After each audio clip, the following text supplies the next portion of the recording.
honestly, the best thing she could do right now is lay low and do what she can to try and fix the problems with her office. It is nothing new to point out that the circuit attorney's office has been horribly mismanaged under her leadership, and she really needs to get that fixed. The people of St. Louis need for her to get that fixed.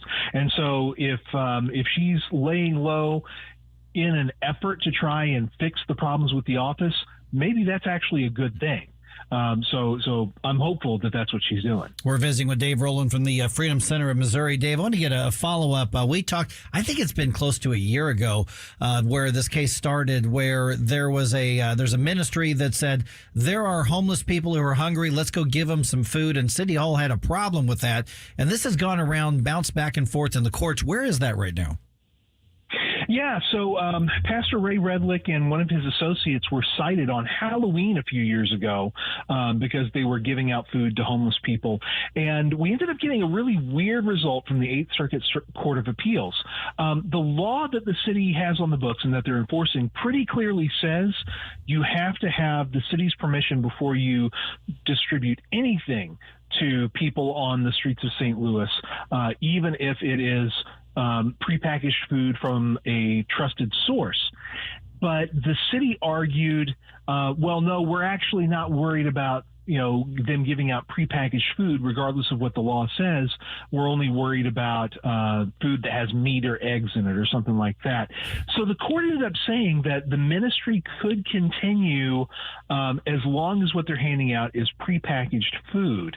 And that puts us in a weird spot because prepackaged food, number one, isn't usually as healthy as food that's prepared otherwise, and it's also more expensive than food that's being prepared by local churches for the purpose of giving to the homeless.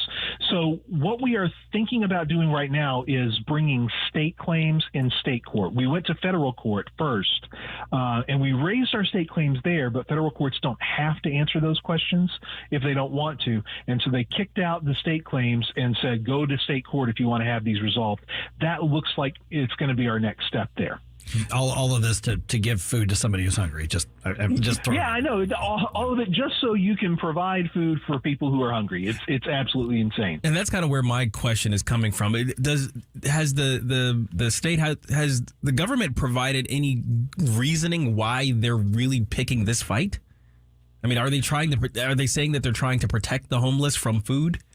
That is their argument. They're saying now, and the crazy thing is we put on evidence that says, look, if our clients aren't allowed to provide this food, more likely the folks that they've been serving are going to have to go dumpster diving.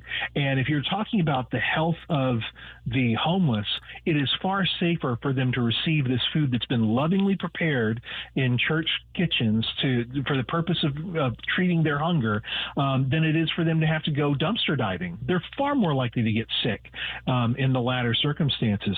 And the judges were unmoved. They basically said, well, if it's a health and safety issue, the government gets to put what restrictions they want on it. Wow. Dave, I want to ask you about another case that you're working on, and this is in Kirkwood because it sounds just weird enough to be interesting. So apparently there's a former city councilman who was driving a city-owned truck and tossed something in the back of it, and that caused a stir. What's going on with that? Well, yeah, he was actually driving a company truck. He works for a company in the St. Louis area, and they provide him a work vehicle. He was running for office, puts up a bumper sticker and a couple of signs in the back of his truck, and he wins his election. 2 years after he won this election, his disgruntled opponent, who had since moved to Michigan, files a complaint with the Missouri Ethics Commission and says he was supposed to have reported the use of the truck as an in-kind contribution to his campaign. Now, this is, wow. I mean, again, this is like you or me putting a bumper sticker on our car, to celebrate something that we're interested in. And they're saying not only was he supposed to report it to the MEC, he's going to get fined $1,000 for failing to report that he put a bumper sticker on a work vehicle. We think that this is absolutely ridiculous. It violates the First Amendment. It also isn't supported by Missouri's ethics law because effectively it would require anyone running for office to report any time somebody, not even themselves, puts a sign in their yard or puts a sticker on their vehicle or wears a little pin on their lapel. And that's the implication of what the MEC has said here. So we've been fighting that. We're waiting for a ruling from Judge Beadham in Cole County Circuit Court. But I feel pretty good about the outcome in that case. Judge Beadham asked some really tough questions of the Attorney General's office when they were trying to defend this law, and they didn't have good answers. Okay, so right now the MEC is they actually want to find the guy? Yeah, the MEC already found against him, imposed the fine. We took it up to the Administrative Hearing Commission. The Administrative Hearing Commission upheld the fine, and so now we're in circuit court. So this case has been going on for about a year and a half now. Oh, wow, that's wild. And then we wonder why people don't want to mess with serving in their local community. Yeah. They just constantly tied up in this garbage. Oh, geez. All right, Dave, let's give out the social media, the website for people to keep up with what you're working on and if they want to support it as well. Yeah, you can follow me at Dave_Roland on Twitter. You can also follow the Freedom Center of Missouri on Facebook or go to mofreedom.org. Your news roundup starts in just about 4 minutes right here on 101.9 and 94.1 News Talk STL.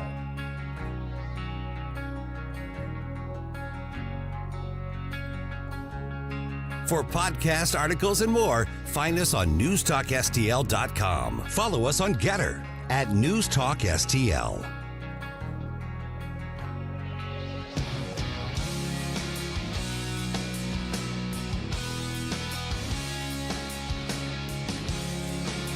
What's happening today? Here's your first dose of the news you need to know.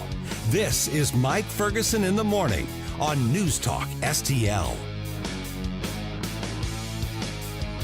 The Dan Bongino Show. If something happens to Tucker Carlson by one of these leftist Brett Kavanaugh, Rand Paul type attacking lunatics, he should sue Frank Ferguson too. He's a total loser. Weekdays at 11. Zero respect for this guy at zero. On News Talk STL. 1949, the last time a Republican held the top post in St. Louis City. A gallon of milk was 84 cents, and streetcars ran down Grand Avenue. The city was booming. Unfortunately, St. Louis City streets are no longer the epicenter of family and business life. In the 80 years of Democrat control, our city has been on a steady decline. St. Louis City Republicans believe it is our duty to provide a different path forward. Learn more at stlouisrepublicans.com. Paid for by St. Louis City Republican Pat Curtis, Farber Treasurer. Tim Jones and Chris Arps in the afternoon. Kenny Zhu, president of Color Us United. Race became a profitable industry. That's what happened.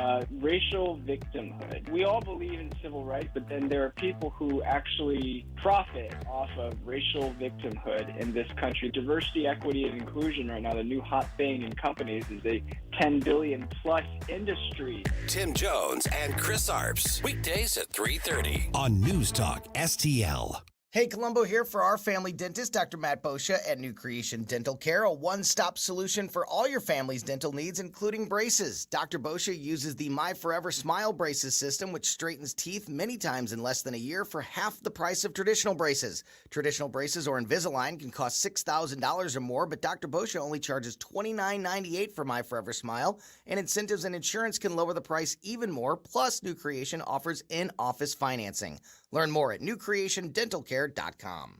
Conservative talk for St. Louis. It's your patriotic right and duty. The government needs to step up and do its job. This is News Talk STL. It's well-balanced conversation. News, analysis, opinion.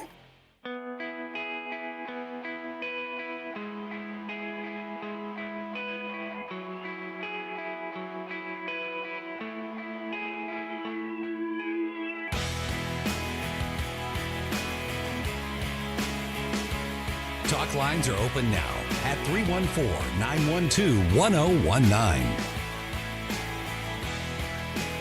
Having your first cup of coffee? Mike's on his third. This is Mike Ferguson in the morning on News Talk STL. It is official, like I just said a little bit ago, St. Louis has a new top cop.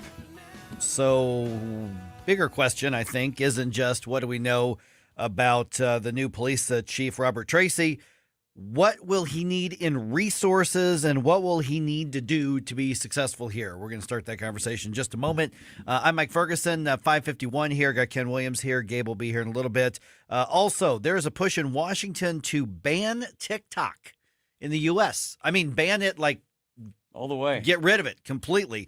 Good idea? Bad idea? I'm really curious what people think, because TikTok is an awful thing, and if it's on your phone, delete the thing and probably go get a new phone at this point. Yeah, but still, you got to ask the questions about whether or not government should be telling you cannot use that social media app to post the pictures of your cat or whatever. It's a big, interesting question. It is, and I think you should look at the way people absorb this stuff these days and then make your decision. Yeah, so plenty of time to get lots of viewpoints in on that. Also, this is going to be fun. We are going to chat with the Battlehawks' newest addition to the front office. Caw-caw. That's right. Team Vice President Brandon Williams joins us at 6:35. Were you listening to Tim and Chris's show yesterday? No. They had me try to do a caw live on the air, and I didn't know I was going to do it. Oh, good. It was a spectacular fail. Oh. Even the guys were like, you got time before the season to work on that, Mike. They're like, okay. Man, It was bad. We have a sample of what we've been working on. Yeah. Maybe I can just show them today. Maybe. See what it Yeah, says. if it's ready for prime time, let's do it. It needs to be tweaked a little bit, but I think it's, it gives a good idea. There it is. Okay, so 6:35. He's going to be on the program with us. All right, the big story in St. Louis, obviously. St. Louis Metropolitan Police Department has a new chief. His name is Robert Tracy. He takes over in early January. He is leaving the Wilmington, Delaware Police Department, where he's been for several years, and he also has experience in New York City and Chicago police departments. Interesting thing, I didn't realize this until yesterday. This is the first time in the history of the St. Louis City Police Department, St. Louis Metropolitan Police Department, that they have hired a chief from outside of the department. They have not promoted from within. And there were about 40 applicants for the job. So that's interesting to me. I know my nephew, they had their preference. The actual police force had their preference. But Did they get their preference? I don't think so. Yeah. Well, that's got a lot of discussion going on right now. Interestingly, the mayor made the final pick, apparently for the police chief. And there's a lot of challenges that this guy has coming in, as we know, not just because of the current crime rate in St. Louis, but because of all the political dynamics and obviously the funding shortfalls. Yeah. All sorts of stuff. So what do you want to see him do, and what's it going to take for him to be successful in actually making St. Louis City, a less dangerous place? And we'll start that conversation just ahead here. All right. Are Senate Republicans about to screw over House Republicans? Yeah, looks like it. Congress pressing ahead on a budget plan, but not just for the short term to get things to where the Republicans in the House can draw up a budget plan. They want to fund the government long-term, beyond next week. Fox News' Jared Halpern has more from Capitol Hill. A one-week continuing resolution is expected to get final approval today as negotiators hammer out a final agreement on a more than $1.5 trillion measure funding government through the fiscal year. And even then, the calendar will still make this a challenging sprint. Top Senate Republican Mitch McConnell is endorsing the agreement over the objection of House Republican leader Kevin McCarthy. They should not jam us now. They should not jam the American public. We cannot afford it. House Republicans say a better option is extending funding into early next year and taking up a broader spending package after the GOP takes control of the House. On Capitol Hill, Jared Halpern, Fox News. This is the kind of crap that makes people hate this government. Yeah. On both sides. I mean, this is just stupid. 2 words, Mitch McConnell. Yep. Yeah. We'll get into that a lot deeper in just a little bit. So aggravating. Yeah, it is. It is, because it will actually take the new Republican majority out of the budget writing process for the next year. Yeah. So the Democrats have the votes in the House for the next few weeks, 2 weeks as of today. This is all up to the Senate Republicans as to whether they're going to allow it or block it. And if they say, nope, let's do the $1 trillion+ annual full year spending plan, they are cutting off their colleagues in the House at the knees. And then what was the point of electing a Republican majority in the House? McConnell needs to go. He really does. Yeah. All right. We'll get into that a lot more. That's so frustrating. Donald Trump says he's making what he's calling a major announcement today. That's really all we know. I know. Any guesses as to what's going on? I have no idea. No, everybody's on social media guessing left and right from everything, including everything. Yeah. But I have no idea. Yeah. I mean, the only thing you can really predict at this point is that Donald Trump's unpredictable. It could be anything. Right. Yeah. So who It's kind of exciting, actually. Yeah, it's he had like a superhero theme, but that's all that I know that he did. Yeah. So. Well, maybe he's going to come out and say that he has laser eyes. I'd be interested in that. I want to see that. Yeah. Lasers doesn't go out instead of going in. Right. Oh, man. Biden administration unveiling its COVID winter preparedness plan because it is fear-mongering season, which is, I think, what we should start calling it instead of cold and flu season. It means a return of free masks and free COVID tests. Fox News' Jill Nato has the story. White House officials held a background call with reporters last night saying the Biden administration's preparing in case of a drastic surge in COVID cases this winter. That means more free COVID test kits from the feds. Each household can get 4 tests mailed directly to them starting next week. Reports say those tests are being paid for with leftover money from the American Rescue Plan. The feds are giving out free masks, too, but this time they're going to places like food banks and community health centers. The officials say the feds have hundreds of millions of N95 masks standing by, ready to be shipped out if needed.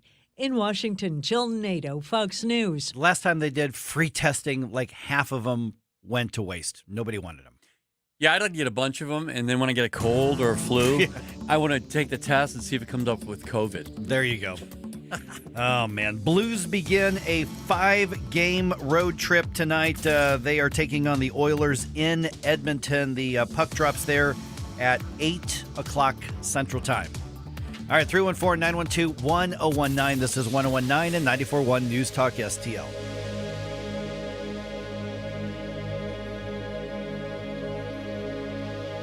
Mike Ferguson here. Retirement should be a time you can relax. No more stress from work. But there's one thing you can't forget about when retiring. That's your money. Do you have enough saved to fund your income for life and keep up with inflation? How will you claim your Social Security benefits? And what about long-term care? The ClearPath Wealth Management Group at Stifel is here to help answer all of these questions. You can hear their latest views on the markets and investing during On the Money, hosted by Stifel financial advisors Bob Stockdale and Eric Robert, every Saturday morning at 9, right here on News Talk STL. They can help you get organized, guide you through critical retirement decisions, and create an investment portfolio designed around your needs. To schedule your free retirement plan consultation, go to clearpathinvesting.com. That's clearpathinvesting.com, or call 636-695-2650, 636-695-2650. Stifel Nicholas and Company Incorporated, member SIPC and NYSE. Are you looking for the cheapest prices on car insurance? Then call the Cheap Car Insurance Hotline right now. Hey, you're guaranteed to save money on your car insurance. Most car insurances can be canceled at any time. That means if you find a better deal, you can switch right away. We're not just one company. We offer most of the major brands of car insurance. We're like a discount supermarket for car insurance. And it doesn't matter if you have a good record or a bad driving record. Our agents are experts at finding you the right car insurance for your needs. Our average customer saves hundreds of dollars a year when they call us to switch. So why don't you make this 100% free call right now and see how much you can save on your car insurance? Paid for by AIS Insurance. 800-721-5741. 800-721-5741. 800-721-5741. That's 800-721-5741. KLGY HD3 Clayton, K270BW Bellefonte, KNBS Bowling Green. This is News Talk STL at 1019, 94.1, and always streaming at NewstalkSTL.com. News this hour from townhall.com. I'm Rich Thomason. Tornadoes usher in death and destruction. The threat not over yet. In the south, tornadoes battered Louisiana from north to south. Storm chaser Michael Vinther spotted one in Caddo Parish. The trees and terrain were obscuring the parent tornado. So that tornado I was focused on was actually a satellite tornado. Patsy Andrews in Farmerville heard it. All we can hear was stuff breaking through our windows. She and her family had to crawl through the broken glass, but survived. We all grabbed each other. We jumped in the tub, and all we could do was just pray. To the north, blizzard conditions in the Great Plains. Forecasters expect the upper Midwest to be hit with ice, rain, and snow for days. I'm Ben Thomas. Reports circulating that amid opposition by conservative Senate Republicans, a plan to grant amnesty to millions of illegal aliens is dead. House Republicans, who insist they are committed to investigating the origins of COVID-19, say there is evidence it may be linked to China's biological weapons research program. Wisconsin Congressman Mike Gallagher tapped to chair the Republicans' new China Select Committee. We believe firmly that if our foreign policy is built on a bipartisan foundation, if we can come together and identify where Democrats and Republicans agree, or at least in some areas where we agree when it comes to facing the greatest threat of our generation, that our foreign policy will be stronger. Congressman Gallagher talking with the Salem Radio Network's Hugh Hewitt. After clearing the House, a stopgap spending bill now goes to the Senate, expected to take it up later today. It extends government spending authority by a week until the 23rd, giving congressional negotiators some more time to work on a longer-term spending bill. Some Republicans contend that measure should wait until after the GOP takes control of the House next month. Wall Street, Dow futures down 239. More on these stories, townhall.com. Relief Factor, pain relief that's natural, pain relief that works, and pain relief that attacks the source of the pain. That's the experience of tens of thousands of Americans who are taking Relief Factor right now. See their incredible video endorsements at relieffactor.com and then order your 3-week quick starter pack for just $19.95. That's less than $1 a day. Find out if it can work for you like it works for me by ordering your 3-week quick starter pack today. Relieffactor.com, relieffactor.com. Be the next success story. At Progressive, we know there's nothing like the feeling of riding a motorcycle with your crew on the open road. It's a primal, wild freedom, a feeling that would be impossible to recreate on the radio. Until now. Hit it, sound effects guy.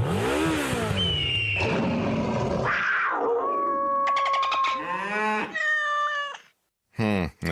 We really lost our stride at the end there. Get 24/7 roadside assistance with Progressive, America's #1 motorcycle insurer. Progressive Casualty Insurance Company and Affiliates. Roadside assistance subject to policy terms and limits and may require comprehensive coverage. E5. From the Michaels Flooring Outlet Traffic Center. One crash to start us off so far this morning. It's westbound on 70 at 370. 2 right lanes are closed. We had a passenger vehicle rear end a semi. Just one minor injury there. Unfortunately, that is westbound, so the delay is minimal. This report sponsored by the Crohn's and Colitis Foundation, and I'm Joe Sonderman from the News Talk STL Traffic Center. The Crohn's and Colitis Foundation has been at the forefront of inflammatory bowel disease research and care for over 50 years. Learn more about research, education, and support at Crohn'sColitisFoundation.org. From the Michaels Flooring Outlet Weather Center. It's a dry morning, but a chilly one. Temperatures in the upper 30s. Really, temperatures don't go very far today. We're about 36, 37 degrees under cloudy skies this morning. We'll hit a high today of about 39 this afternoon. A little bit breezy with a southwest wind at about 15 miles per hour. Lows tonight in the upper 20s. A colder day tomorrow with the mid-30s. And it looks like temperatures remain in the 30s for highs over the weekend with basically dry weather now through the weekend. I'm KMOV First Alert meteorologist Kent Earhart. This hour of News Talk STL brought to you by All Solutions Pest Control, 636-486-7888, or visit them at allsolutionspestcontrol.com. If a pest-free home is your goal, call All Solutions Pest Control. Believe it or not, this might be the right time for you to buy or sell a home. I know you're saying, wait a minute, I keep hearing about all these interest rate changes. Well, listen, it depends on your individual situation. What you see in the headlines is not one size fits all for everybody. That's why you've got to call Rodney and Jen. Mike Ferguson here for the Walner Home Selling Team with Berkshire Hathaway. Now, this may be the wrong time. I'll be honest. When Rachel and I reached out to him and said, "Hey, we're looking at buying some property and doing a vacation home," and they actually told me, they said, "Mike, wait just a little bit so that you have more conducive market conditions for what you're looking to do." It was a very individual thing, and it was so much confidence I got from talking to Rodney and Jen. In addition to just liking them because they're really good people, you find out they are very good at what they do, and they fight hard for their clients.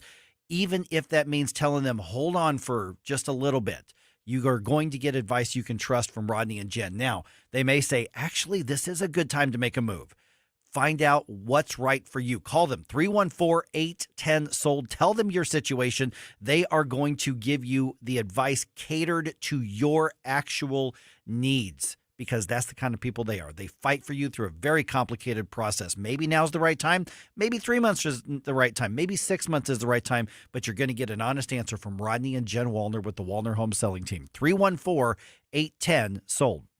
This border is a disaster. News, analysis, opinion. 5.5 million illegal immigrants have crossed the border since Biden took office. This is Biden's fault. 101.9 and 94.1 News Talk STL. Mike Ferguson.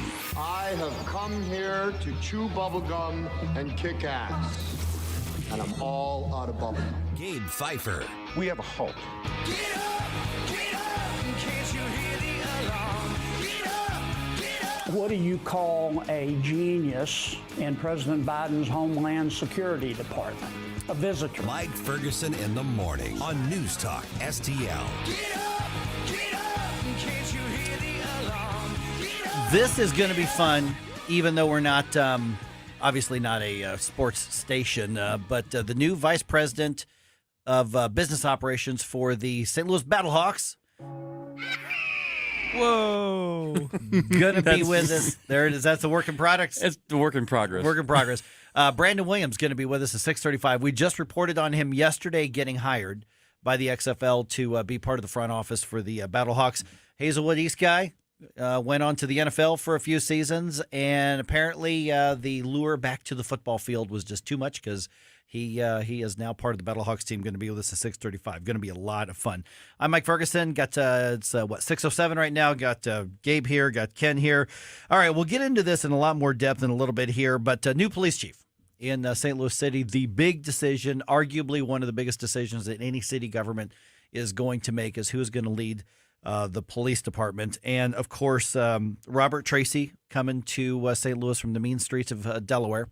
Now, that's to make the joke. He spent many years in the New York City Police Department, and he also has a significant experience in the Chicago Police Department. So he gets bigger city policing. But Wilmington, it turns out, when he got there, was had a pretty high crime and murder rate for the city of its size, and it is much lower now. So he's got a good track record of being there. Well, that's good. Yeah, that's cool. Yeah. So, like I said, we'll go into more depth later, but there's the one question, what does he bring to the table? Obviously, we're not going to really know that until he gets into his position. Mm-hmm.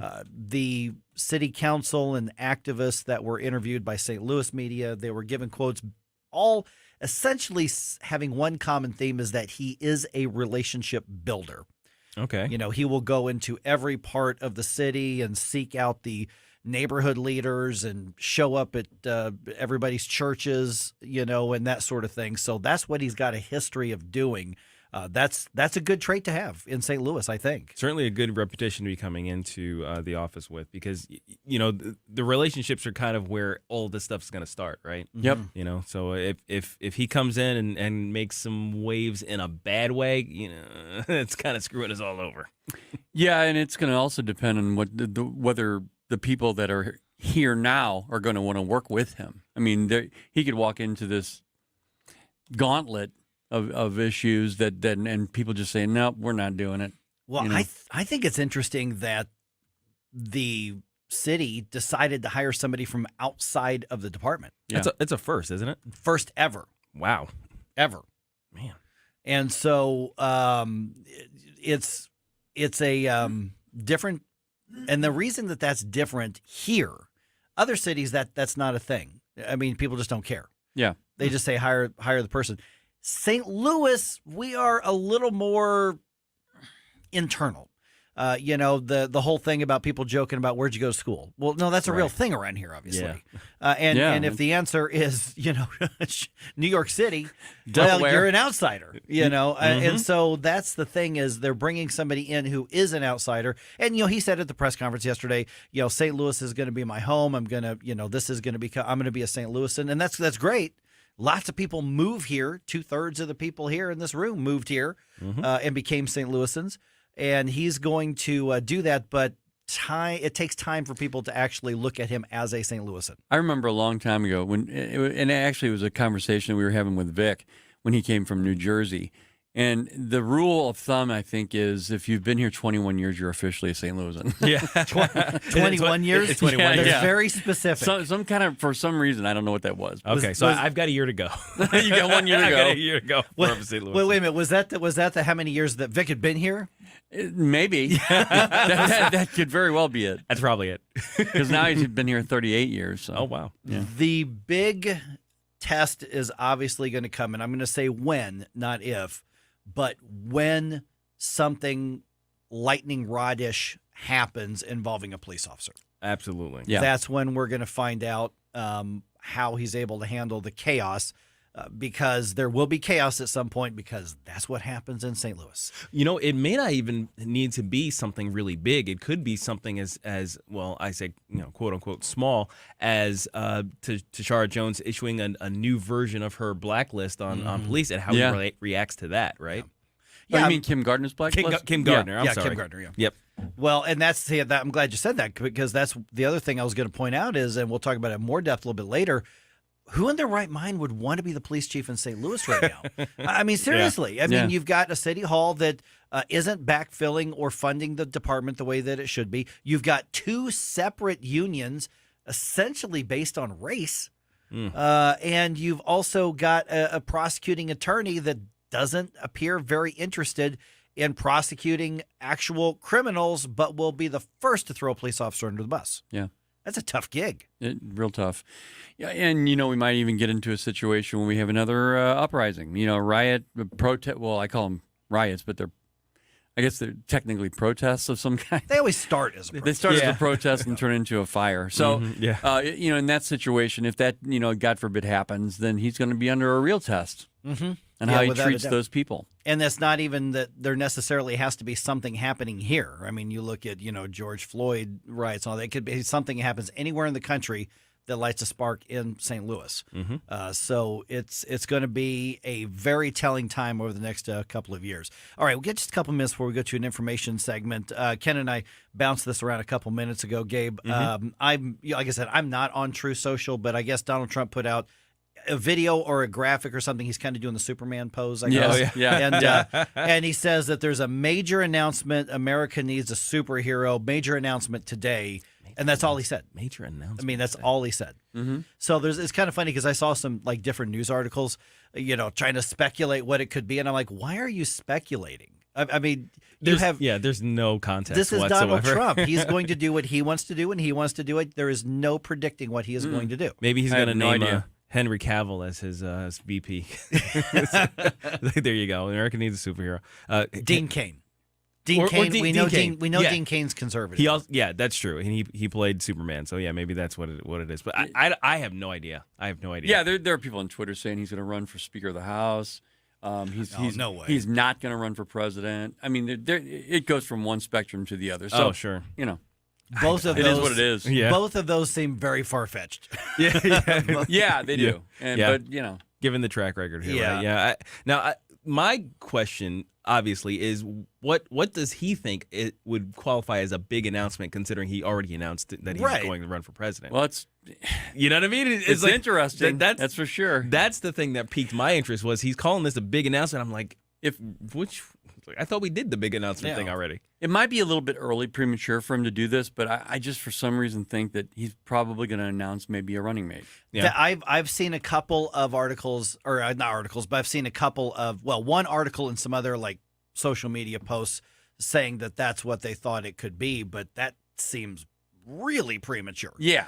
I think so. Well, that's why I only said half joking that he names, Henry Cavill or Dean Cain, basically guys who played Superman, as his VP, because America needs a superhero. I went. You were being serious. Okay. Okay. I meant immediately to the. I'm half serious. That I went immediately to the VP announcement as a possibility. Right. I just made a joke about it because of the superhero. Okay, gotcha. Right. Because that was the theme that he used on that. Yeah. Oh, okay.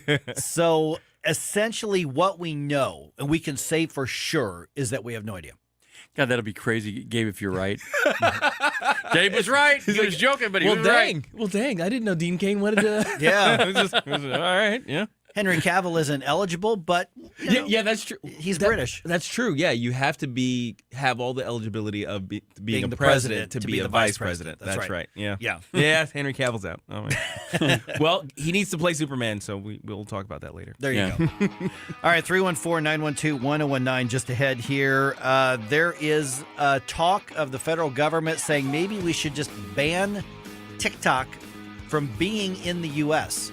It's one thing for governments to ban it off government-issued devices, but there's a push by some to say we need to just get rid of this thing out of the country.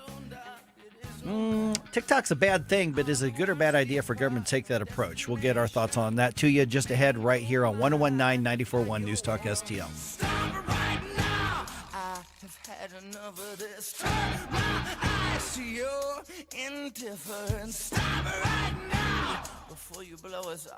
Watch us on our live stream using Rumble, Facebook, and Twitter.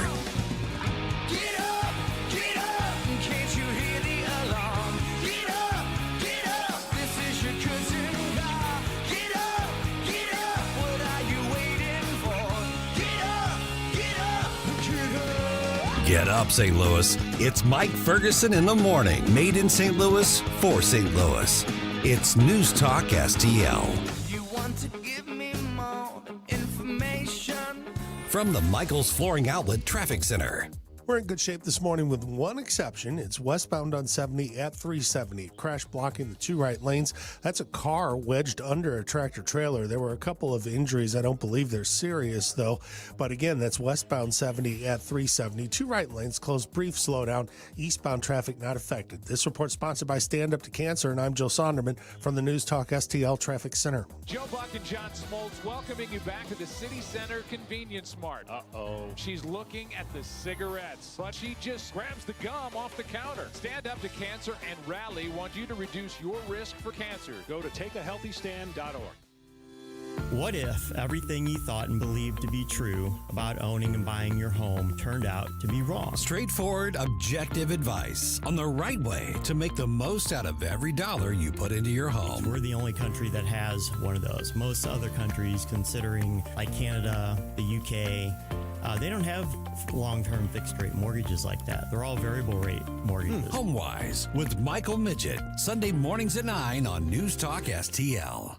Hey, it's Tony, and as 2022 winds down, the whole team here at News Talk STL is so thankful for the growth we've seen since starting the station just a year and a half ago, and we especially love the great local businesses like TJ's Pizza, New Creation Dental Care, and Bluff City Outdoors that have all become a part of our family of advertising partners. If your business is interested in becoming part of the News Talk STL family, simply send an email to info@newstalkstl.com. Thanks for listening, and Merry Christmas from your friends at News Talk STL.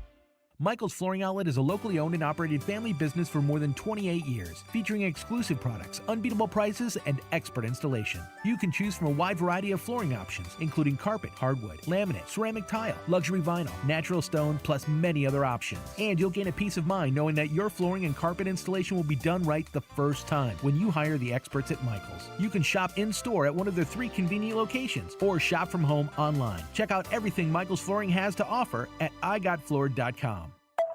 Now, the Onder Prescription with Dr. Bob Onder. I'm Dr. Bob Onder.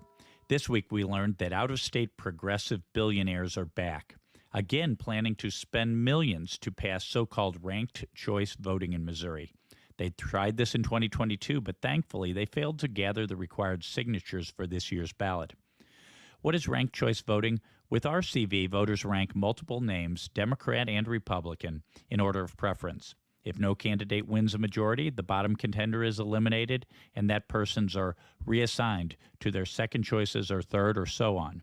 If this all sounds confusing, it is. In red state Alaska's special election for Congress, Republicans received 60% of the vote, but Democrat Mary Peltola will be Alaska's next congresswoman. And RCV elected Uber rhino Nancy Murkowski to the U.S. Senate. Even former Governor Jerry Brown recalled RCV overly complicated and confusing. Missourians should reject ranked choice voting. I'm Dr. Bob, and that's my prescription. Find more Dr. Bob Onder at bobondermo.com. Listen anytime. It happens Anywhere. Everywhere. Every day continues to bring more news. With the News Talk STL app. Keep St. Louis's home for conservative talk with you wherever you go. Download the News Talk STL app in the App Store or at newstalkstl.com. This hour of Mike Ferguson in the Morning is brought to you by Stifel. Request a portfolio review from your Stifel financial advisor at stifel.com. That's STIFEL.com. Talk lines are open now at 314-912-1019. Get up, St. Louis. It's Mike Ferguson in the Morning. This is News Talk STL at 1019, 94.1, 99.1 HD3 and newstalkstl.com. Still got time for you to get in on the conservative Christmas giveaway. I forgot to announce our winner yesterday. Oh, on the no. show. Oh. So I think we've already contacted him. So I will tell you who that is at 7 o'clock, and then we'll have today's winner at 8 o'clock. But I got so caught up in what we were talking about that I left the studio and I went, oh, wait a minute. I didn't give a shout out to the winner, so I'm going to do two of them today. Yeah, but the good thing is they already won. They already won. Because their name was chosen. Right. So, yeah, and that's how it works. Just go to newstalkstl.com, look for the conservative Christmas, sign up. If we draw your name, we're going to give you stuff. And we'll thank you for listening on the air, and then we'll get in touch with you so we know how to get your stuff to you.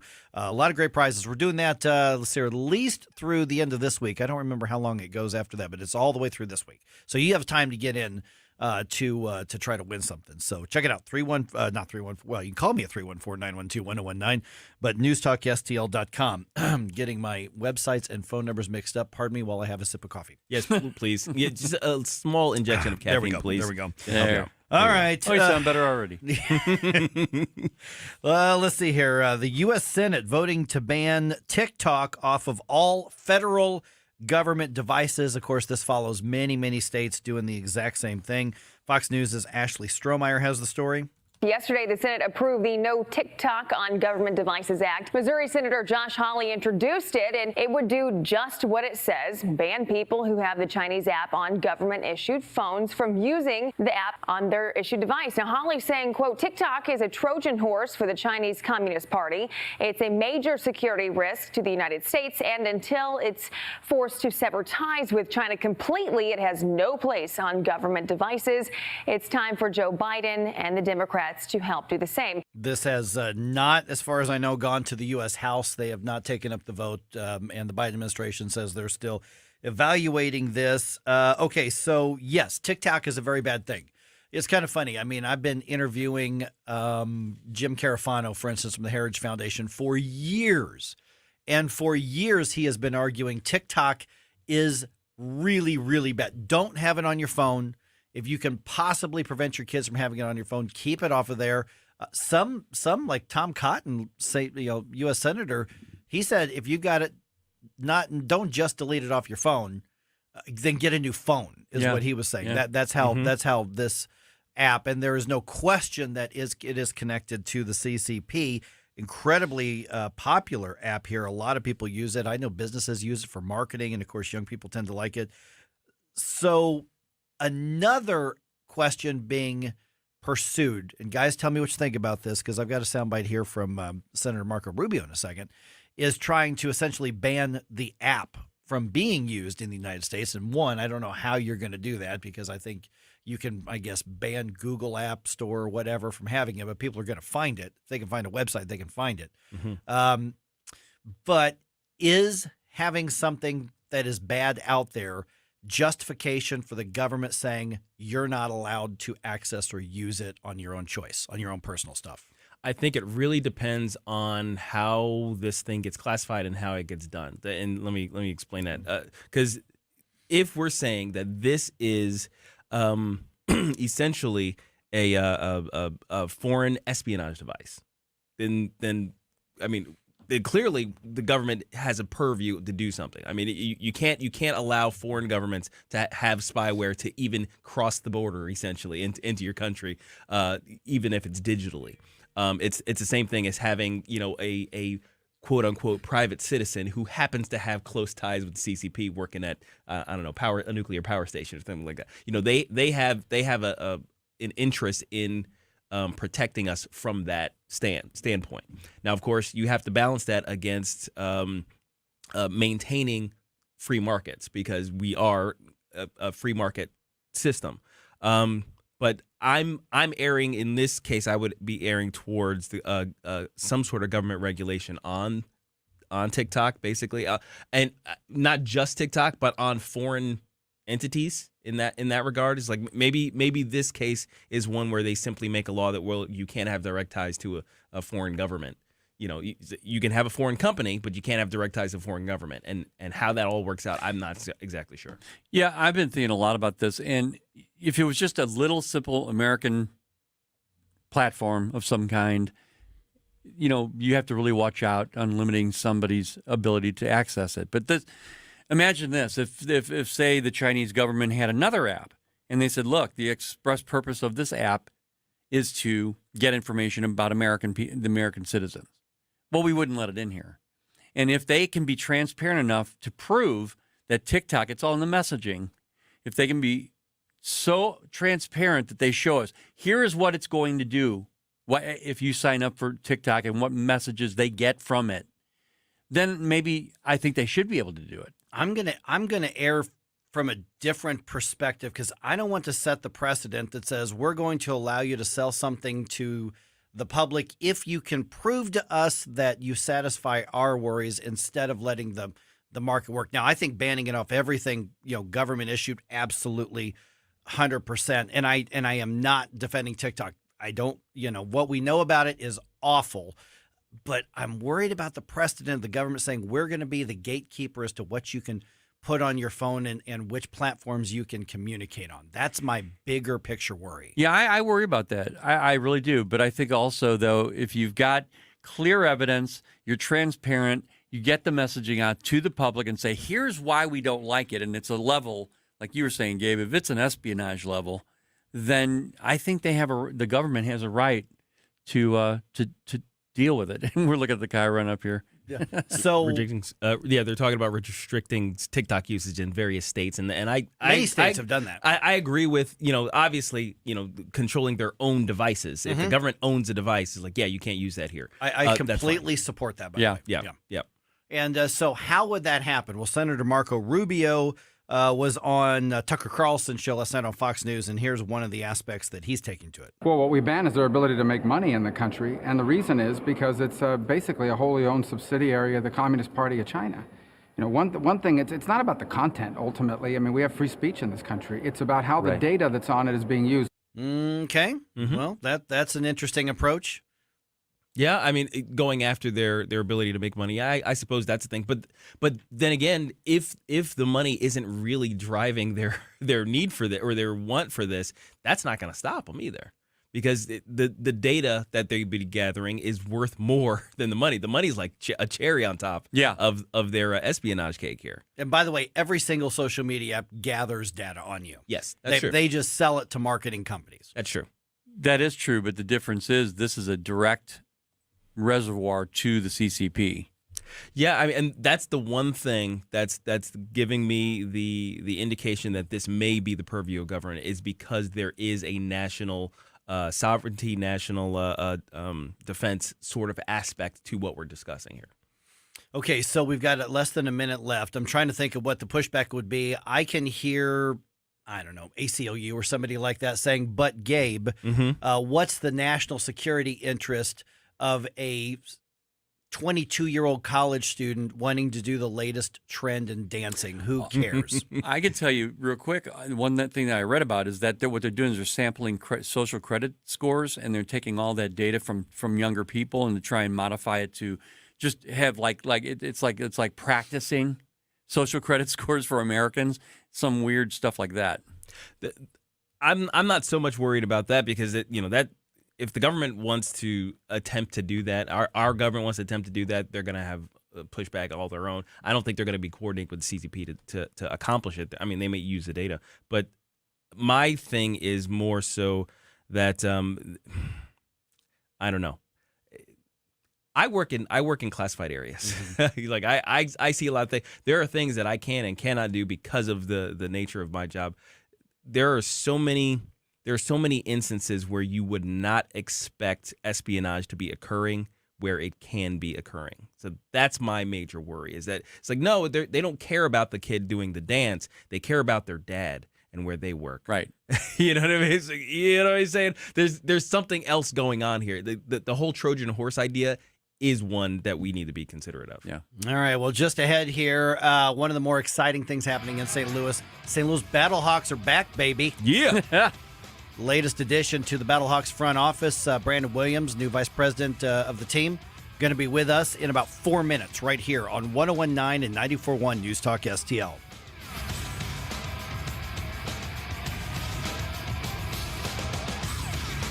Watch us on our live stream using Rumble, Facebook, and Twitter. Get up. It's Mike Ferguson in the morning. Made in St. Louis for St. Louis. It's News Talk STL.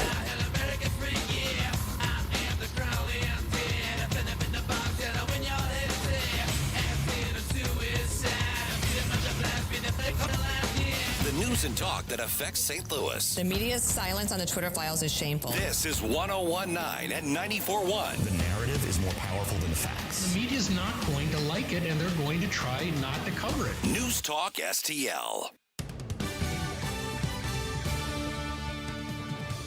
From the News Talk STL newsroom, I'm Joey Vasovich. The Chesterfield City Council approved a $353 million incentive package for 2 multi-billion-dollar projects poised to create a downtown Chesterfield. The unanimous vote means some of the new tax dollars generated by the project will be earmarked to pay for new infrastructure.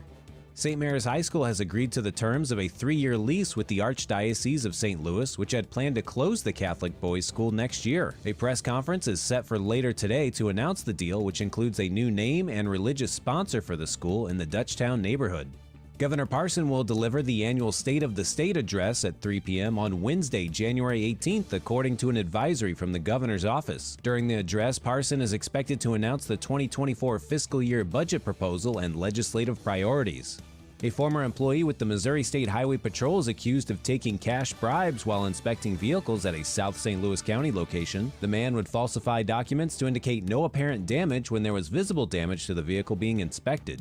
Keystone Construction Company said they have begun work on KMOV Channel 4's new 45,000 square foot headquarters and studios in Maryland Heights near Westport. Work on the building should be done by May. And the St. Louis Blues head to Edmonton to face the Oilers tonight. Puck drop is at 8 p.m. For in-depth coverage of these stories and more, go to newstalkstl.com. From the Michaels Flooring Outlet Traffic Center. On 70 westbound at 370, we've got a crash involving a tractor trailer with a passenger vehicle wedged underneath. 2 right lanes closed, so traffic's at a halt back near Cave Springs. Now on the eastbound side, somebody slowed down to look at it and got clipped. We've got a crash blocking the right lane, 70 eastbound at 370. And a stalled vehicle reported on the ramp, 70 westbound to TR Hughes. This report sponsored by Stand Up to Cancer, and I'm Joe Sonderman from the News Talk STL Traffic Center. Joe Buck and John Smoltz welcoming you back to the City Center Convenience Mart. She's looking at the cigarettes, but she just grabs the gum off the counter. Stand Up to Cancer and Rally want you to reduce your risk for cancer. Go to takeahealthystand.org. From the Michaels Flooring Outlet Weather Center. It's a dry morning, but a chilly one. Temperatures in the upper 30s. Really, temperatures don't go very far today. We're about 36, 37 degrees under cloudy skies this morning. We'll hit a high today of about 39 this afternoon. A little bit breezy with a southwest wind at about 15 miles per hour. Lows tonight in the upper 20s, a colder day tomorrow with the mid 30s, and looks like temperatures remain in the 30s for highs over the weekend with basically dry weather now through the weekend. I'm KMOV First Alert meteorologist Kent Earhart. Since 2007, the state of Missouri and local governments have handed out almost $5 billion in tax subsidies or abatements to private developers. That money could have gone to basic services like schools and public safety. And studies show these subsidies don't produce the promised jobs and growth. If developers want to build a sports stadium or shopping mall, why should they be given our tax dollars to do it? It's time to reform economic development subsidies. The Show Me message has been brought to you by Show Me Institute and Show Me Opportunity. Tim Jones and Chris Arps in the afternoon. Senator Jim Talent. We live in an age where saying common sense things is considered to be controversial or even revolutionary. Like, we need oil and gas. Yeah, I think we do. Or maybe we shouldn't shut down the schools. Maybe it's not a really great idea when troubled teenagers come in and just to rush to pump them full of drugs. Tim Jones and Chris Arps. Weekdays at 3:30 on News Talk STL.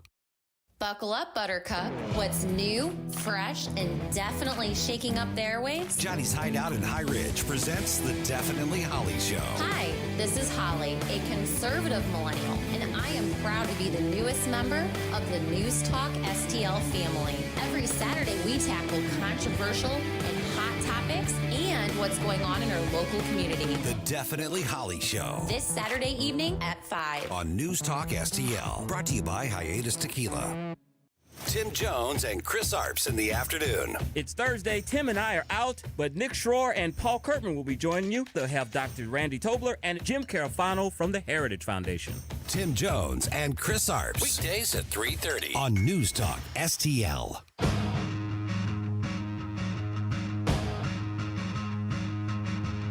News, analysis, opinion.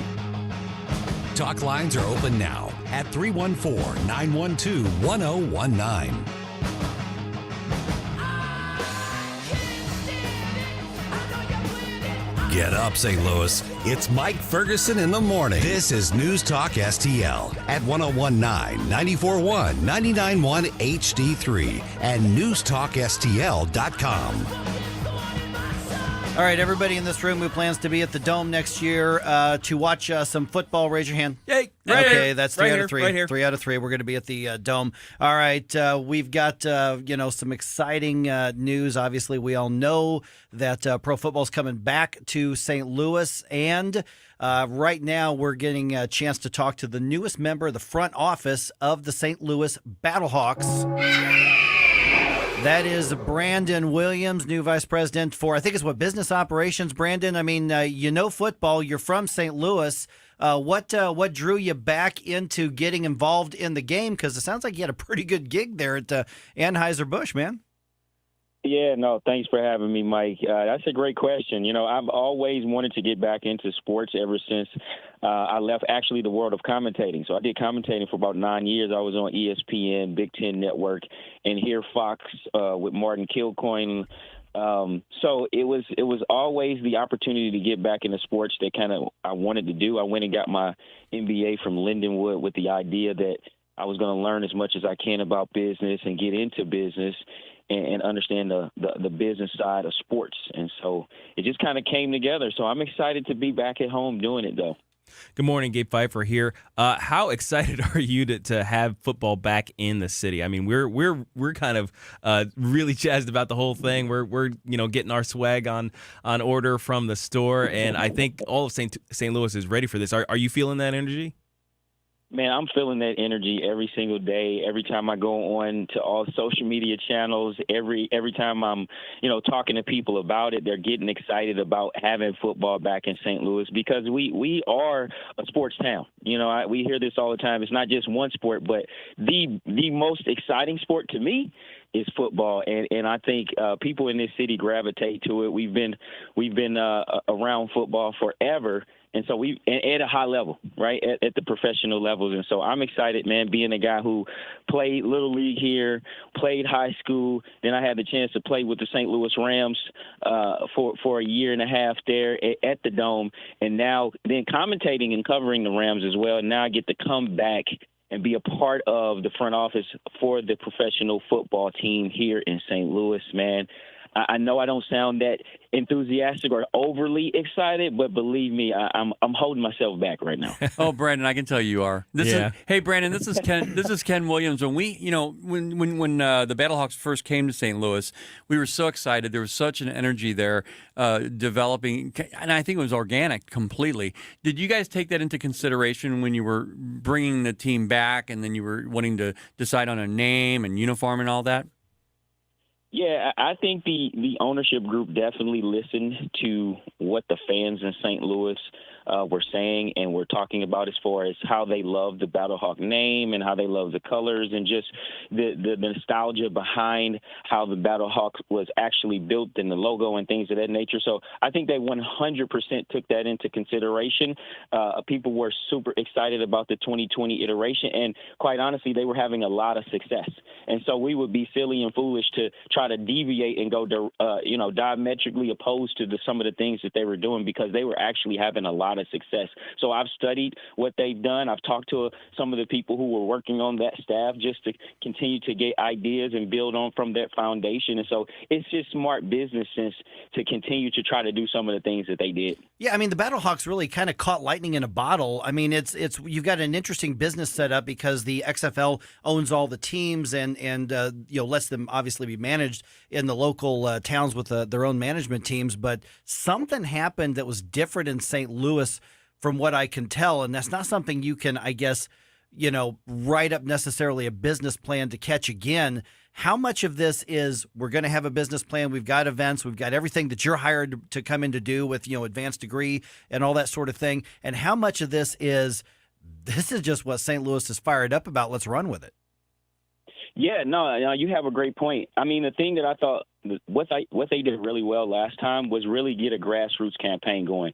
And quite honestly, they had more time, right? They had like 8 months to prepare for the season. We don't have as much time. And so we have to use some of those elements, but also be strategic about how we get the word out, how we're starting to get the brand out into the market. Because right now you drive around, you don't really see Battlehawk. I want people to see Battlehawk in St. Charles, in Webster Groves, in Kirkwood, in the city, downtown, east side. And right now they don't see it. So I think it's vital for us, for people to just see it. Because when I tell people, yeah, man, I'm back, I'm doing this Battlehawk thing, they like, oh yeah, so you're gonna still work at Anheuser-Busch, right? And I'm like, wow.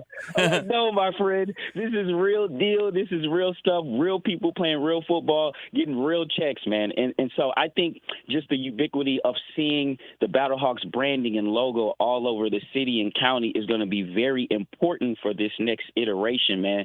And quite honestly, look, man, I'm a football guy through and through.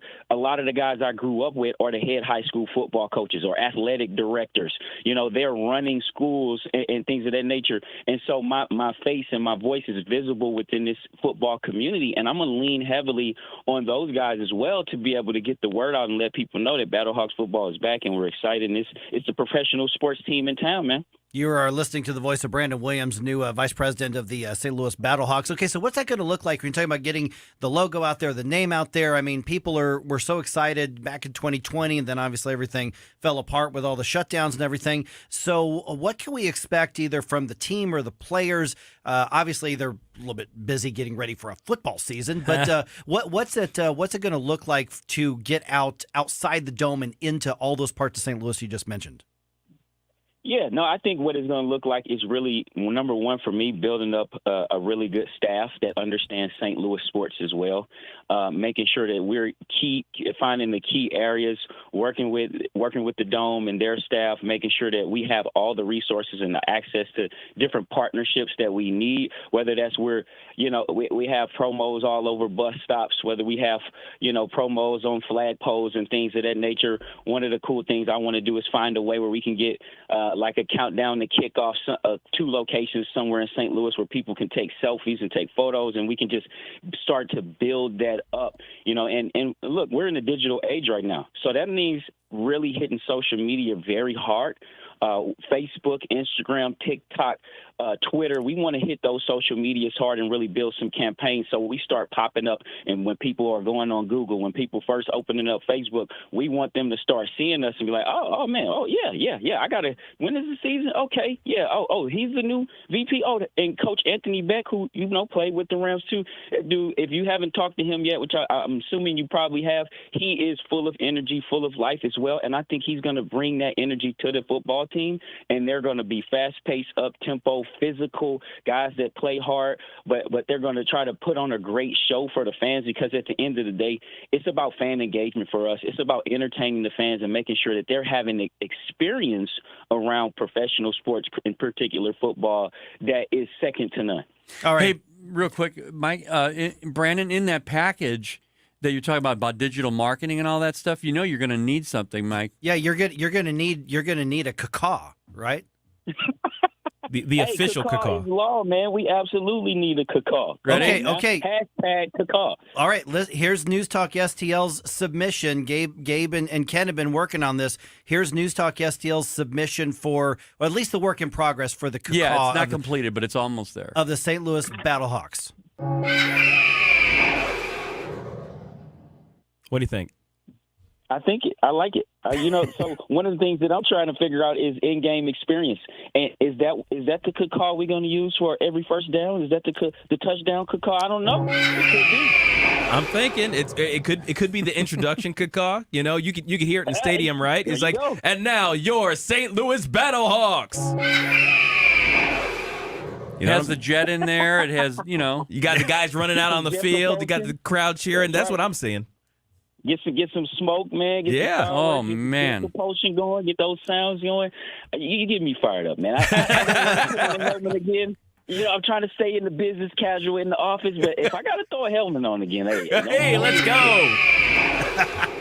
Well, you can tell we're on board. Oh yes, we're all in. Oh, absolutely, man. I appreciate it. All right, so Brandon Williams, the newest member of the front office of the Battlehawks. Okay, so Brandon, go ahead and list out there the Facebook, the Twitter. I'm following you on everything. So where do people get in touch, and how are the ticket sales going so far? Well, I think you can go on the website, go to xfl.com, and that'll really drive you towards all of the teams in the XFL, and on social is XFL Battlehawks.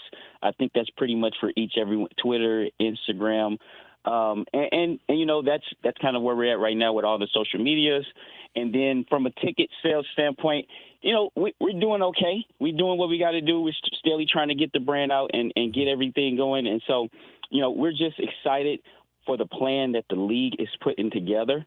And so we're excited to continue what they did in 2020 and build off of that foundation. Yeah, well, after a couple of games in 2020, then what was happening is the bottom level was filled, and they were about to open up the top level as well. So, St. Louis reacted really well last time, Brandon. I have a feeling we're going to do it again this time. Yeah, no, absolutely. That's one of our goals, and so every day we're working toward it. All right, Brandon Williams from the St. Louis Battlehawks. Let's have you back on again soon, man. Thanks for being on.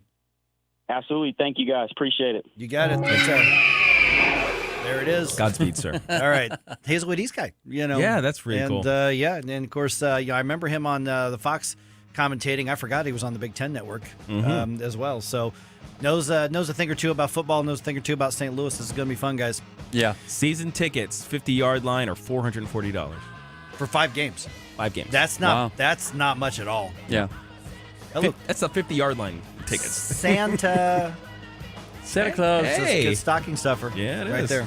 All right, 314-912-1019. Speaking of Christmas, I've got a special Christmas memory for you just ahead right here on 1019 94.1 News Talk STL.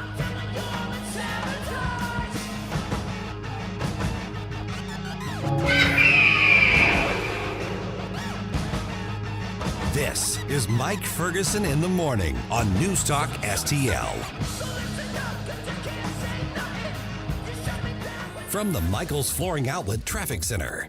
We've been working with a crash for a while westbound on 70 at 370. Just the right lane closed now, so you've got heavy traffic back to Cave Springs, but it's not at a standstill like it was. On the eastbound side, we've got a crash blocking the right lane as well. That's busy back through Mid-Rivers. This report sponsored by Unbound.org. Right now, there are young people across the world facing a tough choice: continue their dreams of education or drop out and help their family put food on the table. You can help change their future in a single moment. See how far your support can go at Unbound.org. I'm Joe Sonderman from the News Talk STL Traffic Center. Subscribe and watch your favorite News Talk STL shows. Mike Ferguson in the morning, The Vic Porcelli Show, Columbo and Katie, Jones and Arps. Webcam streaming on Facebook, Twitter, Rumble. Subscribe and watch. News Talk STL. Are you tired of hard chlorinated water drying your skin out, tasting bad, and ruining your fixtures? Jones Air and Water Treatment has a solution to this pollution. Our Hydratech H2O leaves you with great tasting, soft water at all fixtures in your home with one unit. Call Jones Air and Water at 636-899-1040 or visit us on the web at joneswater.com. You can be a filter or buy a filter. Jones Air and Water, 636-899-1040 or joneswater.com on the web. Call us now.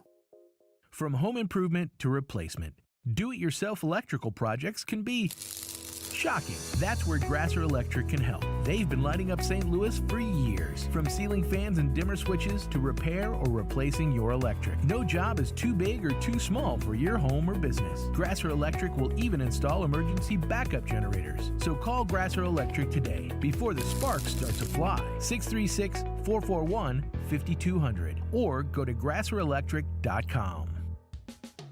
Are you the type of person who loves their community and wants it to be the best it can be? Now it's easier than ever to do your part. Go to recyclemo.com to see just how easy it is to recycle the right way. Or if you already recycle and want to be as efficient as possible, recyclemo.com can tell you what should and should not be recycled in your area. Become part of the clean recycling movement today. It's the right thing to do. Sponsored by the Missouri Department of Natural Resources. Free speech is alive and well in America. Sometimes it's hard to know what's real and what isn't. Right here. The country is heading in the wrong direction under this president. We're suffering shortages. America's running out of everything. News Talk STL. News, analysis, opinion. This hour of Mike Ferguson in the Morning is brought to you by Stifel. Request a portfolio review from your Stifel financial advisor at stifel.com. That's STIFEL.com.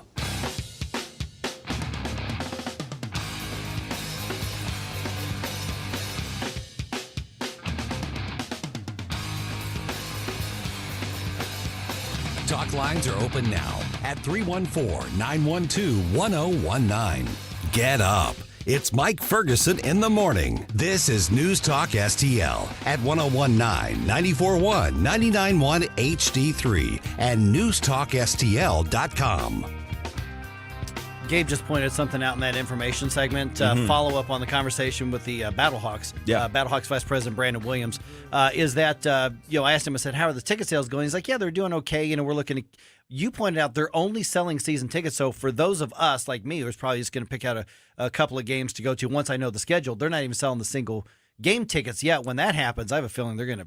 You better get there fast and get your tickets quick. Absolutely. Like once the schedule comes out and we actually know the dates of all of the games, I think that's when we're really going to see it. Because right now, the only thing that's on sale are season tickets, and they range from $440, like I said, at the 50-yard line, to on the little corners of the bowl, they're $140. $140 for 5 games. $140 for 5 games. Yeah. For 5 games. 5 games. $140. You can't go wrong with that. No. Yeah. I mean, and there aren't necessarily bad seats in the dome. I mean, you can get the whole field from wherever you're at. So yeah, it looks like a good deal. They're also selling in the upper deck. I've noticed. Like you could buy season tickets in the upper deck. Really? Yep. Well, that's interesting. That is interesting. Interesting. All right. Okay, so this is 1019-94.1 News Talk STL 653. I've got a special Christmas memory for you here by one of the friends of the station in just a moment. Before that, though, we got Steve, and he has some thoughts on the whole TikTok thing we were talking about just a little bit ago. And Steve? China. That's right. Good morning, guys. Hey, Steve, you're on News Talk STL. This whole China thing and the debate over TikTok, I'm kind of ambivalent as you are, Mike, about a total ban, just because of my libertarian inclinations. But certainly the government should ban. I think the government should probably ban all private, non-government issued apps on government property. But my broader comment is it just really points up the short-term thinking and the inability to delay gratification that so many Americans have versus the long-term thinking of our enemies like China. They're thinking long-term, and I think one of you guys mentioned something about what harm could there be in, a college kid being on TikTok. And it isn't really well known, but China is actually literally attempting to create a dossier on every single American citizen. A huge database, and it includes DNA. Those people who are sending their DNA off to be analyzed, some of that's ending up in Chinese hands.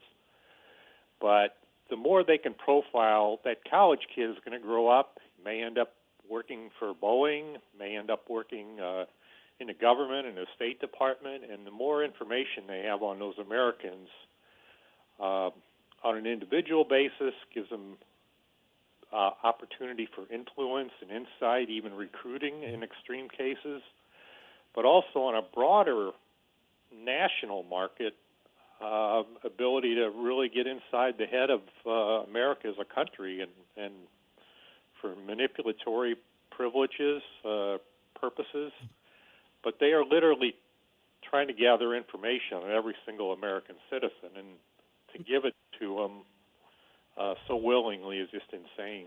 All right. Hey, Steve. Yeah, good points on that. Appreciate you being on. We're actually going to, I think let's come back to this around 7:35 because I think this deserves diving into a lot more, and we're going to look at some of the points that Steve just made. Yeah, because we've talked about it on this show, how Americans are so short-term Short-term minded. thinking, yep. Yeah. And then Chinese, the Chinese government, there's very, very long-term, decades long of thinking. Centuries thing. And they're not the only enemy that we have that thinks that way as well. All right, so we're definitely diving back into that. Those are really good points to that. Thanks, Steve.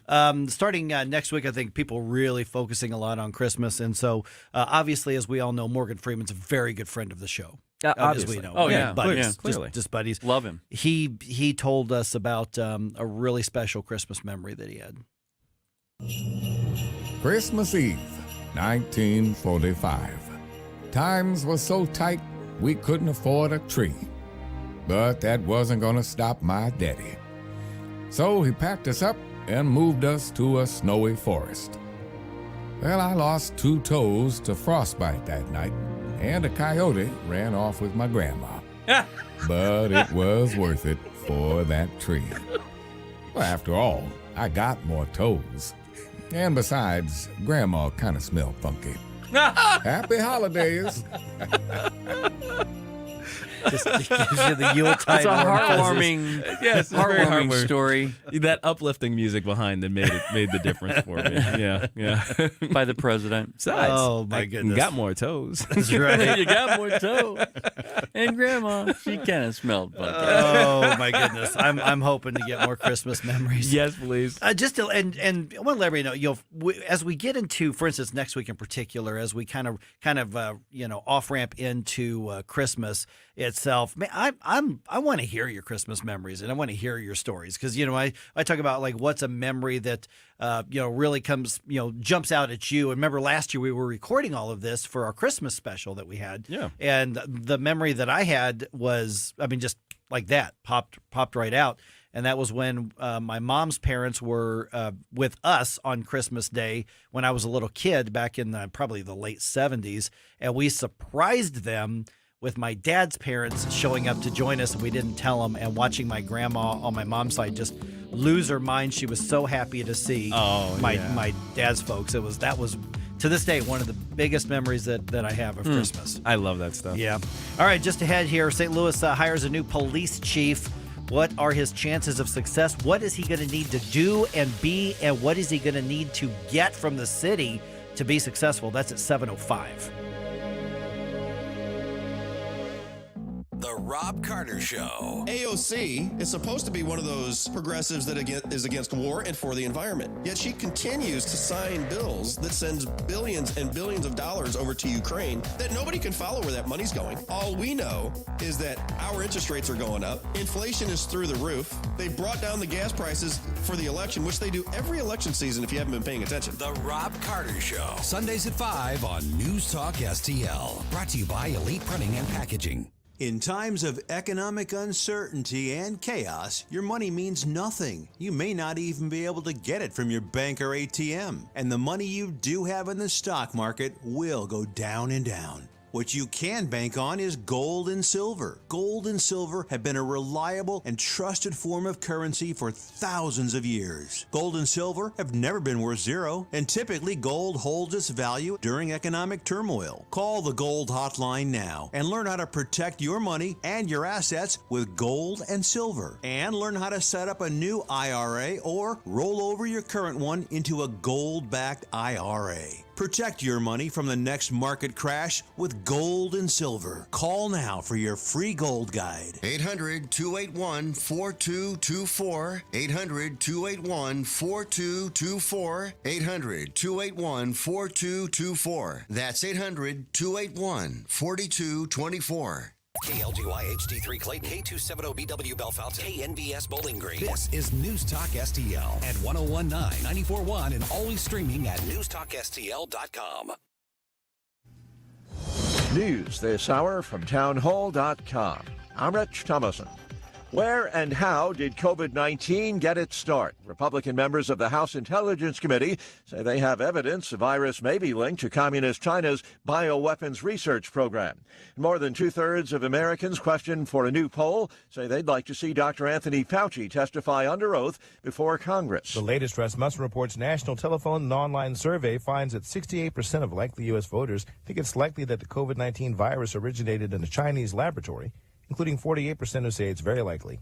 20% don't say the virus came from a Chinese lab, and another 12% aren't sure. These findings are mostly unchanged since May of 2021. The survey of 1,000 likely U.S. voters was conducted on December 12th and 13th. The margin of error was plus or minus 3% with a 95% level of confidence. Bernie Bennett reported. Metro New Orleans among the latest areas slammed by tornadoes that have caused widespread damage and at least 3 deaths in the south.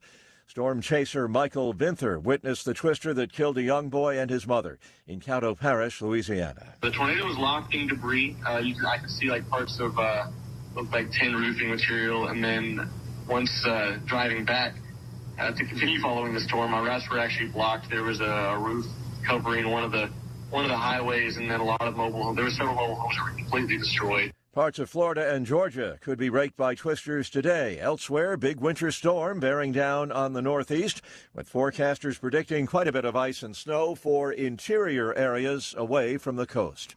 Cost of borrowing continues to rise as the Fed hikes interest rates to fight inflation. The central bank not ruling out additional increases following yesterday's half-point hike. Wall Street, Dow futures are down 261 points. NASDAQ futures 144 points lower. More on these stories at townhall.com. Factor pain relief that's natural, pain relief that works, and pain relief that attacks the source of the pain. That's the experience of tens of thousands of Americans who are taking Relief Factor right now. See their incredible video endorsements at relieffactor.com and then order your 3-week quick starter pack for just $19.95. That's less than $1 a day. Find out if it can work for you like it works for me by ordering your 3-week quick starter pack today. relieffactor.com, relieffactor.com. Be the next success story. Hi, my name's Adam Barada. I'm the owner of Advantage Gold, the highest rated precious metals firm in the country. Now, we've won the Best of TrustLink award 4 years in a row because we educate our clients on how to buy gold and silver the right way. We don't pay celebrity spokespeople millions of dollars. We'd rather pass that value on to you. Call 800-900-8000 and speak with one of our experts. We'll send you a free gold kit along with my latest national best-selling book, The Great Devaluation. Call 800-900-8000. Call 800-900-8000. From the Michaels Flooring Outlet Traffic Center. We've been working with a crash for a while westbound on 70 at 370. Just the right lane closed now, so you've got heavy traffic back to Cave Springs, but it's not at a standstill like it was. On the eastbound side, we've got a crash blocking the right lane as well. That's busy back through Mid-Rivers. This report sponsored by Unbound.org. Right now, there are young people across the world facing a tough choice: continue their dreams of education or drop out and help their family put food on the table. You can help change their future in a single moment. See how far your support can go at Unbound.org. I'm Joe Sonderman from the NewstalkSTL Traffic Center. From the Michaels Flooring Outlet Weather Center. It's a dry morning, but a chilly one. Temperatures in the upper 30s. Really, temperatures don't go very far today. We're about 36, 37 degrees under cloudy skies this morning. We'll hit a high today of about 39 this afternoon. A little bit breezy with a southwest wind at about 15 miles per hour. Lows tonight in the upper 20s. A colder day tomorrow with the mid-30s. And it looks like temperatures remain in the 30s for highs over the weekend with basically dry weather now through the weekend. I'm KMOV First Alert meteorologist Kent Earhart. This hour of News Talk STL is brought to you by Stifel, serving investors for over 130 years. Contact your Stifel financial advisor at stifel.com. That's STIFEL.com. News Talk STL is proud to have Doug Voss of Safe Money Radio as part of our lineup each week. Doug has been a staple on St. Louis radio for many years as one of the leading financial experts in the area. Doug and Safe Money Radio is on 3 times every weekend, but in case you miss anything, you can check it all out at DougVossSafeMoneyRadio.com or call 844-676-SAFE. That's 844-676-7233. Doug Voss is a registered representative. Securities offered through DHL Securities, LLLP. Member FINRA and SIPC. Have you been floored? Not until you've gone to Michael's Flooring Outlet. They've been a locally owned and operated family business for more than 28 years. You want variety? Michael's has carpet, hardwood, laminate, ceramic tile, luxury vinyl, natural stone, and many other options. Save money and get quality at Michael's. Plus, your installation will be done right the first time when you hire the experts at Michael's. You can shop in store at one of their 3 convenient locations or shop from home. Check out everything that Michael's has to offer at igotfloored.com. This is News 4 Chief Meteorologist Steve Templeton, and we're proud to be the official winter weather source for News Talk STL. The First Alert Weather Team is working hard to keep you ahead of the big weather changes and help you plan your day. So stay connected this winter with Channel 4 and News Talk STL. Mike Ferguson, You play ball like a girl! Gabe Pfeiffer, I triple dog dare ya! Get up! Can't you hear the alarm? Get up, St. Louis. So it's time to get out of bed. Pour yourself the greatest cup of Kofifi the world has ever seen.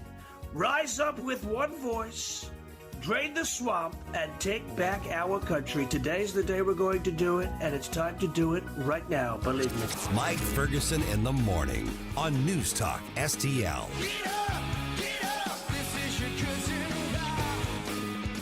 Can't believe I did this yesterday, guys. What was that? I promised I was going to announce the conservative Christmas giveaway winner, and then I forget it at 8:05. Yeah. So I am going to announce today's winner at 8:05. But yesterday, I should have given a shout out to Gene Parador. Yay. Gene Parador. All right. He is getting a $25 gift card to Steph's Pizza, which is good at all St. Louis County or St. Charles County locations. So, Gene, thank you so much for being part of the News Talk STL family. I think we've already reached out to Gene and said, hey, you won. How do we get your gift card to you? But Gene is the winner from yesterday, and I will have another winner at 8:05 today. Merry Christmas, buddy. Good job, Gene. Promise Merry Christmas. I'm going to have one. Yes. I'm going to do it this time.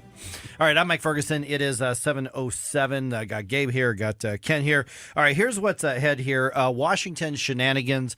Looks like could be screwing over the incoming Republican majority in the House before they get a chance to do something good or bad when it comes to the budget and holding the Biden administration accountable and limiting it. And some of the culprits are going to be Senate Republicans. As always. So we'll see how that goes. I'll give you the update on that. 7:35. I want to talk about this TikTok thing again because, man, we've got a lot of people that I think are kind of chomping at the bit to get involved in conversation. So 7:35. We're going to do that conversation where the federal government is on the verge of banning the use of the TikTok app on all federal devices. So the federal government, any department, anything issues a phone or a laptop or in the office or whatever, they're going to maybe ban that. A lot of states have done that. The most recent state, I think, to ban it was South Dakota with Kristi Noem.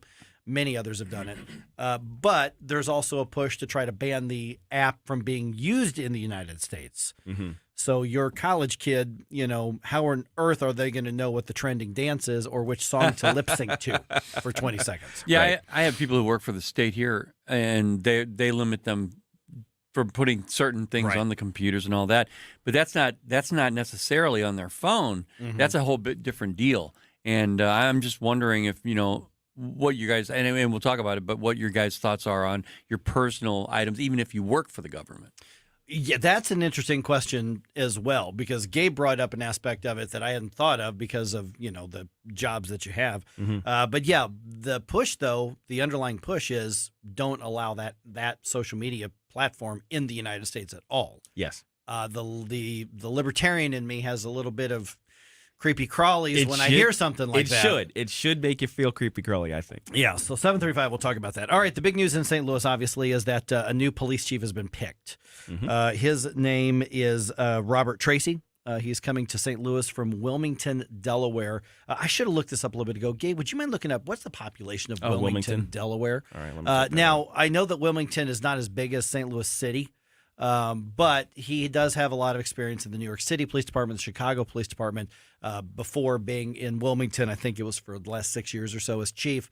And he's coming here, obviously, to a chaotic situation, not just because we've got a community where you can get shot for not having corn at KFC, which is what happened over the last couple of days, but because you've got a city hall that doesn't want to support its law enforcement, that you've got a prosecuting attorney that doesn't want to prosecute the people that your officers arrest, and you've got divided loyalties in the police officer ranks because you've got two separate unions as well, not to mention all of the tension between different parts of the St. Louis community and the police department as well. So he's walking into a tough gig, guys. Oh, yeah. It's a mess. And now the population of Wilmington, Delaware is just under 71,000 residents. That's a small town. So it's a small town. It's a little bitty thing. It's probably, I'm trying to think if Florissant is like Florissant, I think, is in the 50,000 kind of range. Columbia, Missouri is 100,000.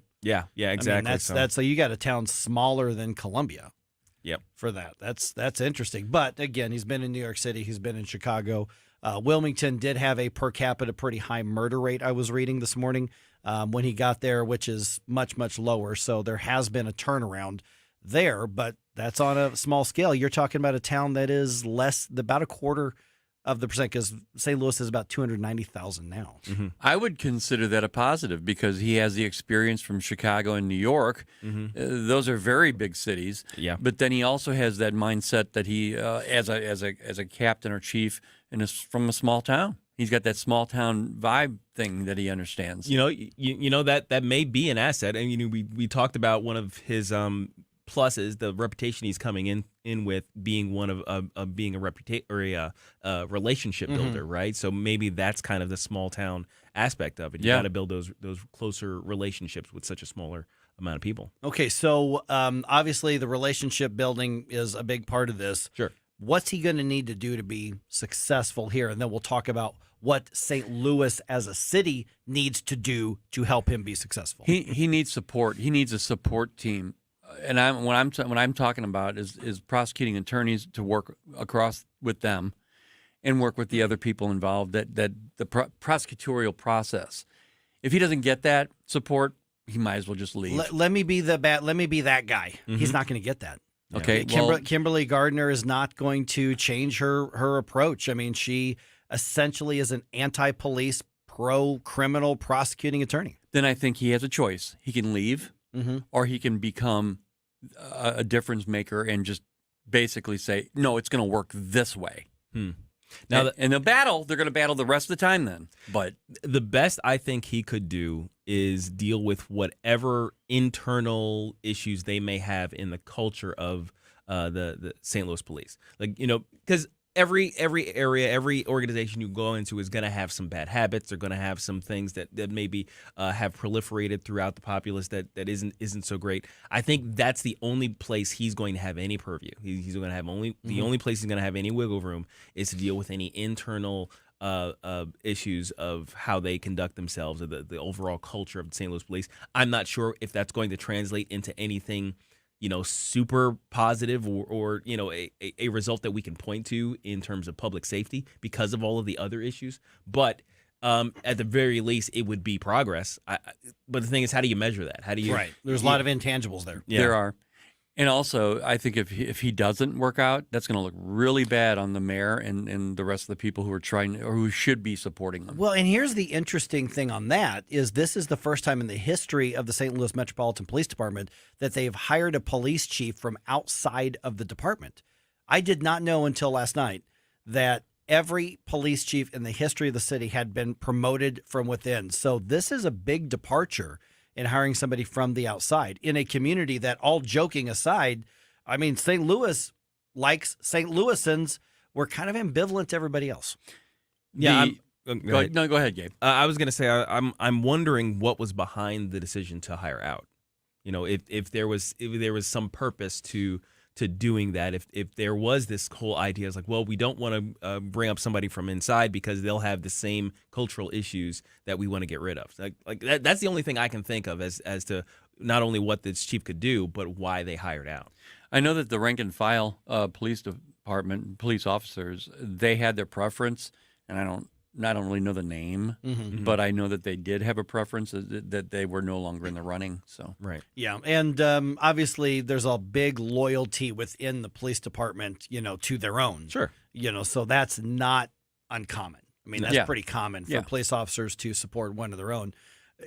When it comes to building those relationships, I mean, I've mentioned throughout the morning the different aspects of the St. Louis community, but that also goes with the police officers, and you've got the added challenge of two separate police unions that are divided by race, which is, I'm still, I've still been involved in St. Louis media for years, and I still am trying to get my mind around that. Yeah.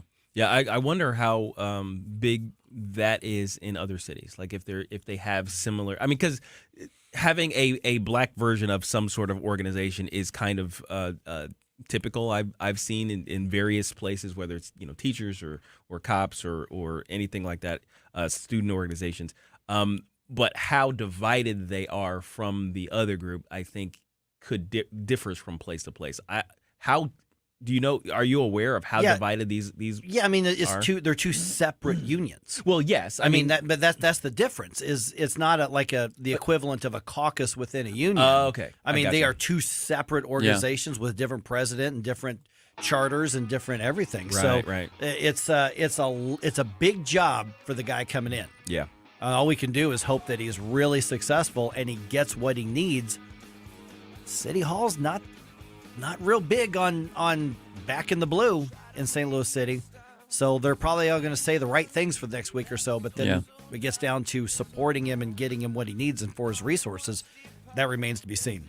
All right, it's 7:16 right now, just ahead here. Democrats suddenly say, ooh, let's go ahead and pass an annual budget for 2023. House Republicans are like, hey, we haven't even taken over yet, and you're going to block us from writing a budget? Senate Republicans are going, yeah, that's not a bad idea. I'll give you the details right around 7:20 here on 101.9 and 94.1 News Talk STL.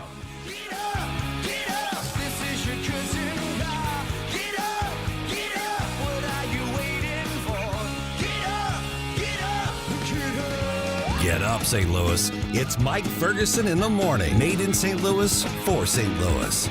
It's News Talk STL. You want to give me more information?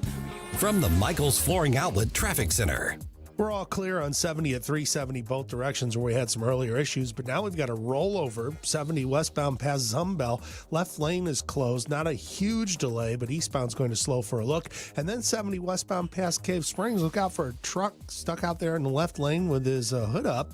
They've got the left lane closed. 55 north, Weber up through Gasconade adds 7 minutes to your commute. 270 north is not too bad. Poplar Street Bridge is okay, but eastbound 5570 past 157, 2 right lanes closed due to a pavement issue. This report sponsored by Compassion International, and I'm Joe Sonderman from the News Talk STL Traffic Center. As a noun, hiatus is an interruption in time, a pause, or a break. As a tequila, hiatus is naturally clean yet complex, ideal for sipping neat, but it also shines in a cocktail. Some companies cut corners, but we prefer to take our time as our blue agave plants take up to 8 years to fully ripen. We got your taste at Hiatus Tequila. Go on a hiatus from the everyday. You deserve it. Get 10% off your first order using coupon code HOLLY10 on shophiatustequila.com. Columbo and Katie. I think wind is cool. Who says that? I do. I think wind is cool, I've bro. I've said it before, and I've had that same reaction from many people. Why do you like wind? I think it's cool. But what does that mean? I don't know. I just think it's cool. I think it's cool that, like, you're standing outside and it's whipping? For some reason, air's blowing on you. Tony Colombo, Katie Fitzpatrick. Weekdays at 2 on Newstalk STL. Hi, I'm Jen Wallner. And I'm Rodney Wallner with the Wallner Home Selling Team at Berkshire Hathaway. Hey, Rodney, how do you sell your home for top dollar? That's easy. Call the Wallner Home Selling Team at 314-810-SOLD. What if I want a flexible commission rate? Call the Wallner Home Selling Team at 314-810-SOLD. When's the best time to sell your home? Right now. Call the Wallner Home Selling Team at 314-810-SOLD. For all your real estate needs, call the Wallner Home Selling Team at 314-810-SOLD. That's 314-810-SOLD. I'm so tired of my water smelling like rotten eggs, iron foul. It makes my clothes and home smell, and my sink and faucet look dirty. I'm calling Jones Air and Water Treatment for their solution to this pollution. Jones Air and Water Treatment has a solution to your pollution. Call now for your free water analysis at 636-899-1040 and live with clean, great-tasting water. That's 636-899-1040 or joneswater.com on the web. Call us now. Fox News commentary. The American Journal of Medicine published a study claiming this about un-COVID vaxxed individuals, and it's a doozy. I'm Tommy Lahren. Find out next. This holiday season, the Tunnel to Towers Foundation delivers on its promise to do good and never forget the sacrifices America's greatest heroes have made for us with their annual Season of Hope. Between Thanksgiving and New Year's Eve, the foundation will deliver mortgage-free homes to dozens and dozens of America's catastrophically injured veterans, fallen first responder families, and Gold Star families. Bring hope to heroes. Donate $11 a month to Tunnel to Towers at T2T.org. You know, over the last year, we, the un-COVID vaxxed, have been blamed, demonized, and dragged through the mud. But this latest slam, published in the American Journal of Medicine, is really something. This study, done by Canadian researchers, claims that unvaccinated people were 72% more likely to be involved in a severe traffic crash, in which at least one person was transported to the hospital, than those who were vaccinated. Boy, I'm no medical researcher, but sure seems like one hell of a stretch to make there. The two variables have literally nothing to do with one another, but that didn't stop these researchers from doing the mental gymnastics necessary to draw that wild conclusion. Unbelievable. Now, wouldn't it be nice if the science and medical research community would publish some studies on COVID vaccine side effects? Now, that's some information we'd really like to get our eyes on. I'm Tommy Lahren, and you can watch my show Tommy Lahren is Fearless at Outkick.com. This is what's happening. We should have never released Victor Bout. It was a dangerous concession to Vladimir Putin. News, analysis, opinion. Americans feel like they have impunity, can go anywhere, anytime. This is Newstalk STL.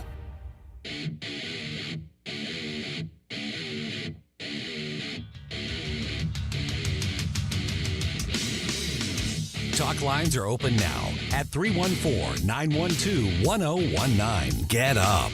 It's Mike Ferguson in the morning, made in St. Louis for St. Louis. It's Newstalk STL. Yeah, we haven't really made a request like this for a while, but Newstalk STL social media, as we head into 2023, let's really grow that. You know, Yeah. Facebook, Twitter, obviously, just look for at Newstalk STL, on Rumble at Newstalk STL. What we're hearing when, I don't know about you guys, but, you know, I go around and people are like, hey, you're the guy on the radio.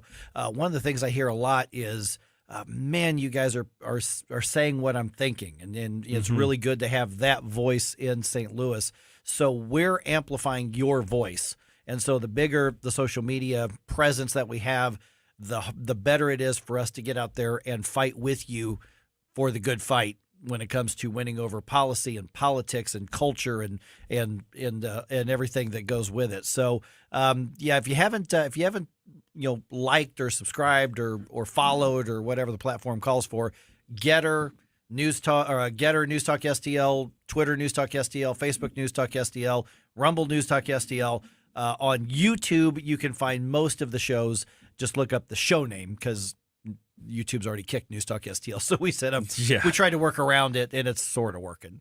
But if you want to stream us, then to me, Rumble's the best place to do it. But you can also do it on Facebook. Yeah. as well. And while you do it, put your questions in. Be part of the conversation. And I mean, listen to what Steve from Fenton. He gave a great point about what we were talking about with TikTok. So.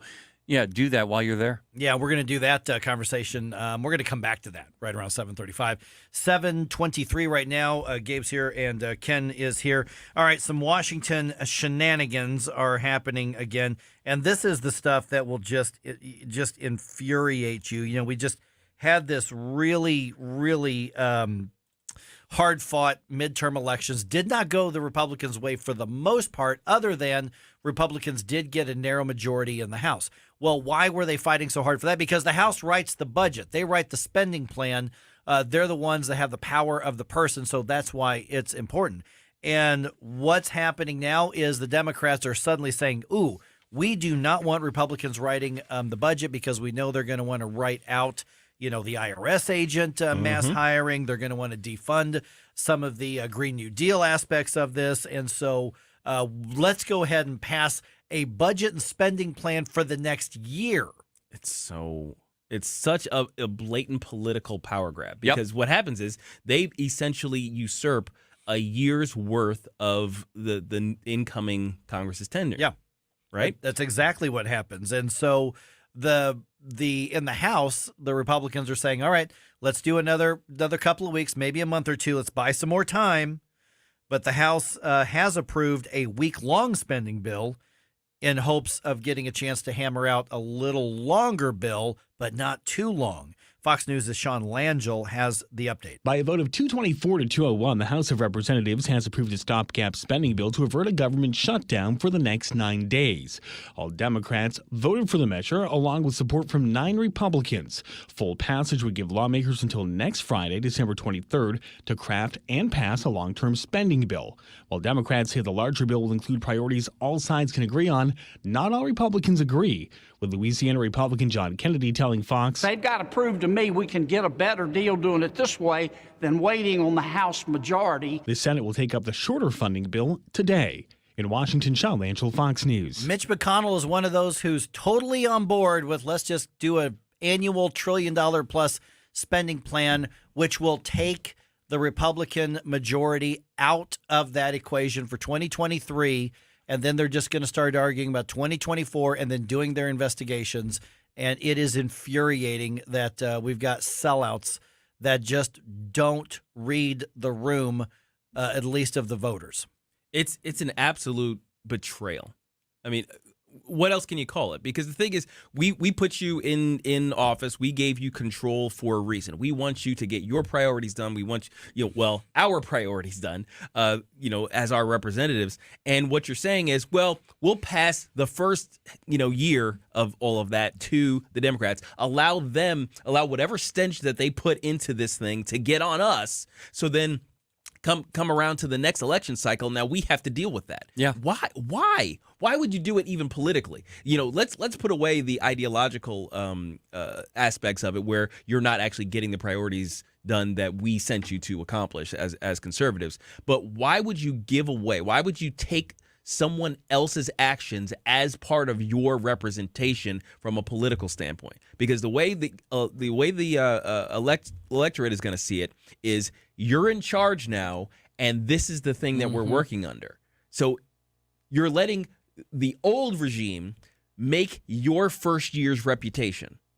Why would you do that? And here's what's going to happen. So say that they do get that to pass to where it's the next year it's going to be Democrat ideology, all their different packages, whatever they want to have. And then the Democrats themselves are going to say, see, look what the Republicans are doing. Yeah. Look what they've done to the economy for the last year. Look what's been going on. And it's ex-toit. It's exactly ex-toit. What they say, the opposite is true. And that's look at this. You elected Republicans, they're in charge. And since then, inflation's gone up more. Look at these shortages. Hey, Republicans are in charge. Things aren't getting any better. Yeah, no crap. Yeah, exactly. It's like, so And they get to do that. They'll be able to make that lie. And then now the Republicans who are going to be on the chopping block in the next 2 years are going to have to explain why. Well, not really, because per the last nobody wants to hear that garbage. You're in charge. Yeah, and a very small percentage of us actually understand it to that level. Yeah. People who listen to this radio station understand what all that means. Yeah, we get it. Majority of voters out there don't. No. They've got their head in TikTok. Yeah, right. But yeah, those I gave to your answer to your question. The only reason I would think that the senators would do that is money. I mean, establishment. The establishment Republicans that I don't like them as much as I don't like the Democrats at this point. Are the earmarks that good? I don't know. You know what I mean? And isn't the only point of the earmarks is so that you have something to say that you accomplished when you get back home? It's bringing home the bacon. Bringing home the bacon, right? Yeah. But the thing is, if you're bringing home the bacon, but there's a side of crap, you know what I mean? Right. From that the Democrats have put on, it's like now you're saying, yeah, but I got you bacon. No. It's laying on top of that turd. It's laying on top of the turd, and you accepted it. Why are you doing this to us? Yeah, and then the baseline, though, is that the Republicans in the Senate can stop this. Yes, absolutely. absolutely. And they can hold firm and say, absolutely not. We are going to do a 2-month plan, 1-month plan, 2-month plan, something. As we were talking to Rick Manning the other day from Americans for Limited Government, you do it that long, you lock it in, and you say, no. Then you've got to go back and forth and have the Republican versus Democrat, Republican in the House, Democrat in the Senate, hammer out some kind of deal, but something's going to get defunded to some degree. And what's the downside here? That we have a shutdown for the rest of this year? Yes, the 15th already. They're going home in a week. Right? Yeah. So it's like, oh no, we have a shutdown just ahead of nobody cares. If you've seen anything, even with the blaring headlines, the 97% of the media who are on the Democrat side saying, oh no, the shutdown, oh no. Nobody gave a crap about the shutdown. Move on. Just let it die. He's like, hey, you want to fight this battle? We'll take the shutdown, and when we take office in January, we'll get our priorities done because that's what the constituents want. Do what we told you to do. Yeah. I remember that shutdown they had back in Obama days where Obama magnified everything. He's shut down all the different national parks. Put up new barriers and everything. Put up barriers. It was just such a shit. Same thing. Show. Ooh, careful there. No, I know. I said show, but I was like, dump button yourself. Yeah. And it happened in the Clinton years too. But, and I was not really debating, but talking about this with Chris Arps yesterday. Chris argues Republicans never win the PR battle. No. On this. And that's true. But still, I think you're right, Gabe. You shut down the government. Who cares? Government employees. That's it. And I don't really care about most of them. Sorry, sis. I mean, she works for the federal government. Yeah. But, I mean, she's all right. 314-912-1019. Got thoughts on this? Love to hear it. Also, an effort to ban TikTok in the U.S. I mean, ban it entirely. Should the government do that? Is that its place? That's coming your way about 7:35 on 1019-94.1 News Talk STL. Watch us on our live stream using Rumble, Facebook, and Twitter. Get up. It's Mike Ferguson in the morning. This is News Talk STL at 1019, 94.1, 99.1 HD3 and newstalkstl.com. It's St. Louis's favorite nutcracker with performances December 16th through 23rd. A glorious holiday tradition. Tickets on sale now for St. Louis Ballet's The Nutcracker, 314-534-1111 or at metrotix.com.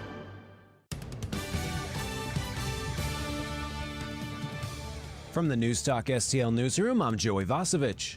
The Independent School Board will transition to a 4-day school week next fall, making it the largest district in Missouri to do so. They are making the change to offer a new incentive to employees, aiming to better attract and retain staff amid ongoing labor shortages. A 36-year-old Iron County man has been indicted on accusations that he started fires in Mark Twain National Forest that damaged almost 8 acres of land and for pointing a crossbow at a Forest Service officer. The man appeared in U.S. District Court in Cape Girardeau on Wednesday, where he pleaded not guilty. Chase announced plans to expand its footprint in the St. Louis market on Wednesday and add 10 more branches by 2025. Chase opened its first St. Louis area branch in Kirkwood in 2019 and now has 20 in total. The Chesterfield City Council approved a $353 million incentive package for 2 multi-billion-dollar projects poised to create a downtown Chesterfield. The unanimous vote means some of the new tax dollars generated by the project will be earmarked to pay for new infrastructure. Actor Adam Sandler announced he'll be bringing his Adam Sandler Live tour to Enterprise Center on February 10th. Tickets go on sale to the general public starting at noon on Friday. This is an age-restricted event where attendees must be 16 or older. And the St. Louis Blues head to Edmonton to face the Oilers tonight. Puck drop is at 8 p.m. For in-depth coverage of these stories and more, go to NewstalkSTL.com.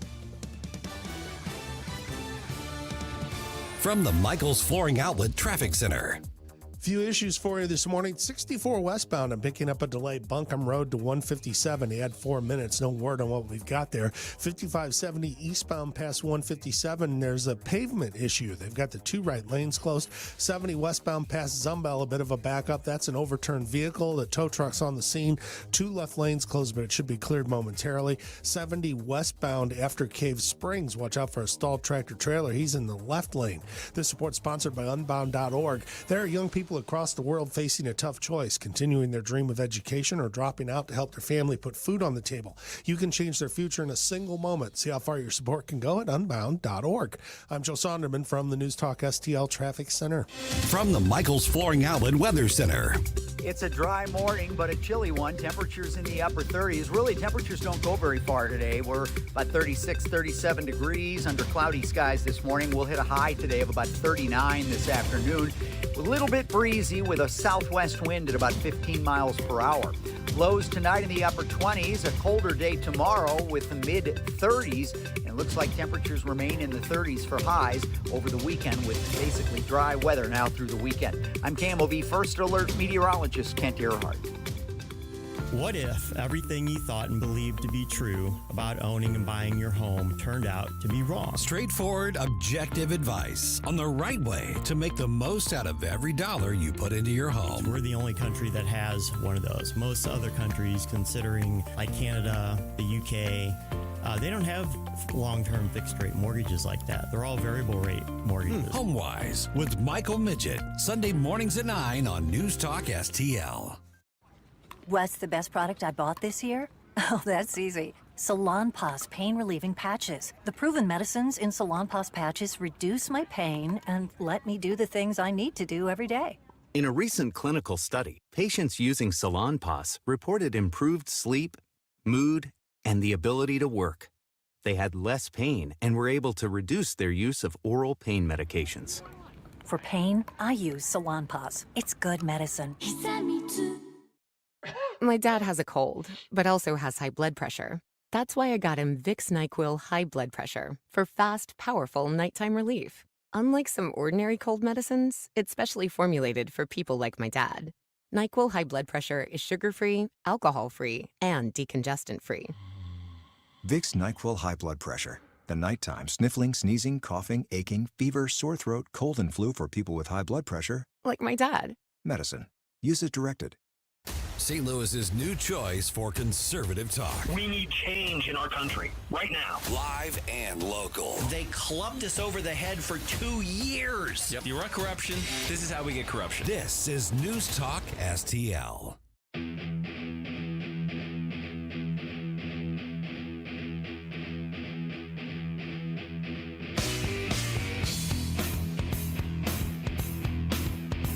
Talk lines are open now at 314-912-1019. This is Mike Ferguson in the morning on News Talk STL.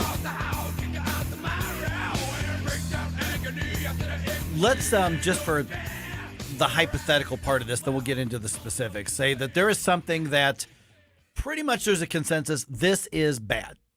Not good. Not okay. Good. Not good at all. Okay. And the question then comes down to, is it my job to tell you this is bad, you shouldn't use it or do it or expose yourself to it or whatever, versus is it my job to stop you from choosing to use it? And that's where we are with the conversation about TikTok. Right. It is 7:37 right now. Got Gabe Pfeiffer here, Ken Williams here. I'm Mike. And so what's going on here is, as you know, many state governments and some local governments around the country have said TikTok is, I mean, we've accepted that this is not just Chinese owned, but it is a direct line to the CCP. Right. That's not a conspiracy theory. That it just is. That's who owns it. We know it's massive data gathering. Republicans, Democrats alike understand that and admit it. The alarm has been sounded for years now, starting, frankly, the Heritage Foundation was one of the earliest ones. Jim Carafano was one of the early ones who said this thing is bad, bad, bad news. And many states say if it is a government-issued device, laptop, phone, desktop in the office, TikTok is banned. You cannot use it. No problem on my end. But Gabe, what about the argument that some people are saying is that the United States government should block TikTok and not allow the millions of people who do use that app to keep doing it? TikTok has some of the dumbest videos I've ever heard of. The trends on there are just stupid. Yes. I don't use TikTok. I don't get TikTok, but I'm a little nervous about the federal government coming in and saying you're not allowed to access that, even if what that is not a good thing. Yeah, I mean, it's a good place to start, to be trepidatious about any invasion of personal conduct by the federal government. That should be the default position. We should always say, well, let's stop and think for a minute on this. Is this the right thing? Is this a purview of the government? And typically the answer is no. I think in cases of national defense, which I think this falls under, that's where the government does have a prevailing interest in protecting our sovereignty and our citizens, even from themselves. I mean, because there's, imagine this is it's 1982. We're in the middle of the Cold War with Russia, and for some reason they come up with this cool little electronic device that everybody wants. Do you think Ronald Reagan administration is going to say, "Oh yeah, everybody take the Russian device that we know is transmitting everything about you to the Russians"? Are you comfortable with the person next to you having that device? I think we forget that we're actually in a Cold War with China. But is my comfort level any legitimate factor in whether or not the person next to me can do it? No, I mean, it isn't so much that your comfort level. It's Right. it's the idea of, your discomfort comes from the fact that an enemy of the state has a foothold next to you. That's kind of what I mean. And I think I'm a little surprised that we didn't even come up with it ourselves, but Steve did, because we've talked about how the longevity of the CCP in China is, as far as combating that. They'll go decades, they'll go 100 years to get their narrative across to everybody, and so we think so short term, and he's right. They could be gathering information for our future president, our future legislators, our future anything that we've got going on right now. And that was a good point that was brought up by the caller the other not too long ago. That they're affecting the young people, and I think we've dismissed young people for so long we forget they are the future leaders of the country. Like, sometimes I remember this. I'm like, oh, great. I look at this generation. I'm like, right, they're going to be in charge when I need a nursing home. The ones who were eating laundry detergent. Yeah. Yes, exactly. So that gives me pause to start with. So the idea, though, that information gathering, that influence peddling that the CCP is using through TikTok is necessarily going to affect the people who are in charge in the future. I think that should be a concern that we have as well. I think national defense interest is the area that typically we accept as trumping personal choices. Yeah, but we're doing that based on what might or could be.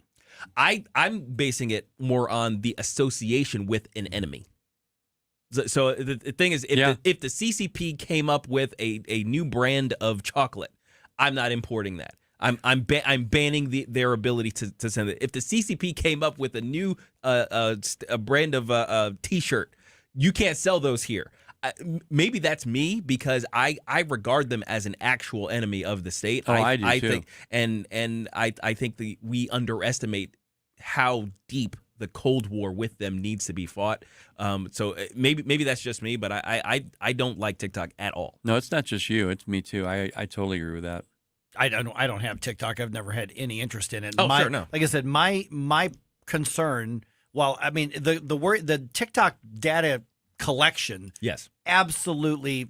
We know it's a real thing. It's absolutely valid.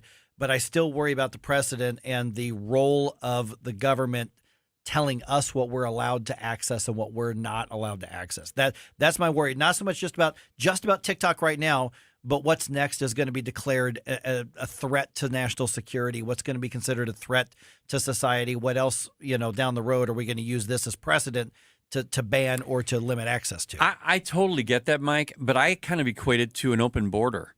I mean, you have an open border right now that I think is really straining our country. It's damaging our sovereignty. And this device or platform or whatever you want to call it is kind of an open border inside, deeper than even that border that's open down south. So really it comes down to the rule. What is the rule? Because that sets the precedent, right? If the precedent is the commander-in-chief can declare any foreign product or any product period as a threat to national sovereignty and then shut it down, that is a horrible, destructive and unconstitutional use of power, I would say. Now, if the precedent is I don't know, and that's kind of where I am. I don't know how you accomplish this necessarily so that you rein it in, so that it doesn't get expanded to anything. Like they could say, your conservative social media platform is a threat to national security, so now we can't. Your gun. Yeah, exactly. Your gun is a threat to national security. Getter, Rumble, Truth, whatever. Any of those.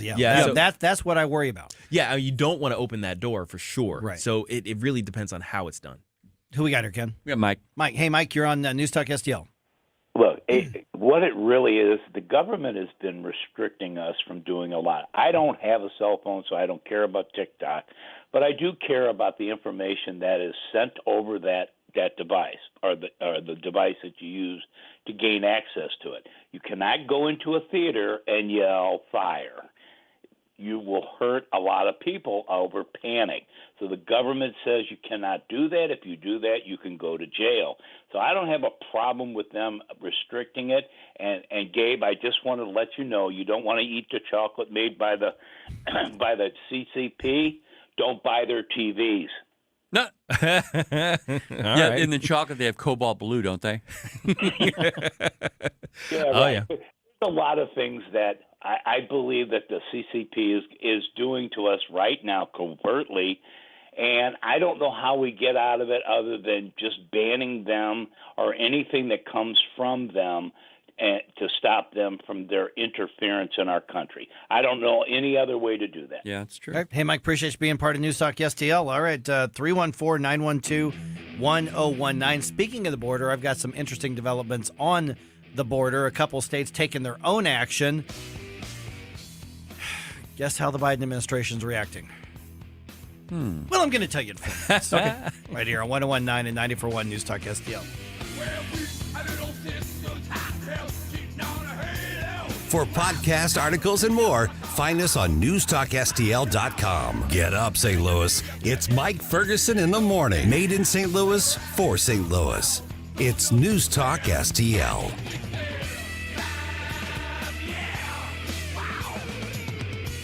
From the Michaels Flooring Outlet Traffic Center. We're thinning out 70 westbound at Zumbel where we had an earlier overturned vehicle, and we're back to normal at 370 where there were a couple of earlier incidents. Seeing a delay 64 westbound between 159 and 157. Add 20 minutes to your drive there. 5570 eastbound past 157. The two right lanes are closed. That's at the Beltline Road Bridge. We've had some sort of pavement issue at that location. Otherwise, normal volume. 270 north, add 5 minutes between 55 and Manchester. Poplar Street Bridge Complex is okay. on 21 northbound at Butler Hill. They're clearing a crash. This report sponsored by Unbound.org. There are young people across the world facing a tough choice, continuing their dream of education or dropping out to help their family put food on the table. You can change their future in a single moment. See how far your support can go at Unbound.org. Joe Sonderman from the News Talk STL Traffic Center. The Vic Borselli Show. In 2022, it doesn't matter how qualified you are as long as you check all the boxes. And Kareem Abdul-Jabbar. Right, so we'll go careening into the abyss Thursday at 9:25. Weekday mornings at 9 on News Talk STL. I'm Dr. TJ, owner of the Institute of Natural Health, co-owner of Optimal Nutraceuticals, and the host of Wellness 101. Wellness 101 is designed to cut through the nonsense and provide you common sense, science-based information regarding health and wellness. On the show, we discuss topics like thyroid health, gut health, hormone optimization, and many others. Our show airs Saturdays at 10 a.m. and 2 p.m. and Sundays at 11 a.m. and 3 p.m. right here on News Talk STL. For more information, visit us at inhstl.com. That's inhstl.com. Hey, it's Katie, and as 2022 winds down, we here at News Talk STL really appreciate the growth in our business during our first 18 months since we signed on the air. We appreciate the great local businesses like Save Money with Doug Voss, Crypto World, and the Natural Institute of Health that have all become part of our family of advertising partners. If your business is interested in becoming part of the News Talk STL family, simply send an email to info@newstalkstl.com. Thanks for listening and Merry Christmas from your friends at News Talk STL. Life insurance is one of those things that just about everybody needs, but few people actually have. Hey, if you die unexpectedly without life insurance, guess what? You'll leave your family with even a bigger mess. Life insurance will help replace your family's income. It'll help cover burial expenses. Life insurance can even help pay off debt like credit cards and medical bills. Life insurance can even pay for college. And if you own a business and you die, life insurance can help your business from collapsing. It can even help cover estate taxes. Life insurance has never been more affordable and needed. Plus, you can always shop around even if you have a plan and save some money. So call the Life Insurance Quote Line right now for free pricing information. 800-979-3060. 800-979-3060. 800-979-3060. That's 800-979-3060.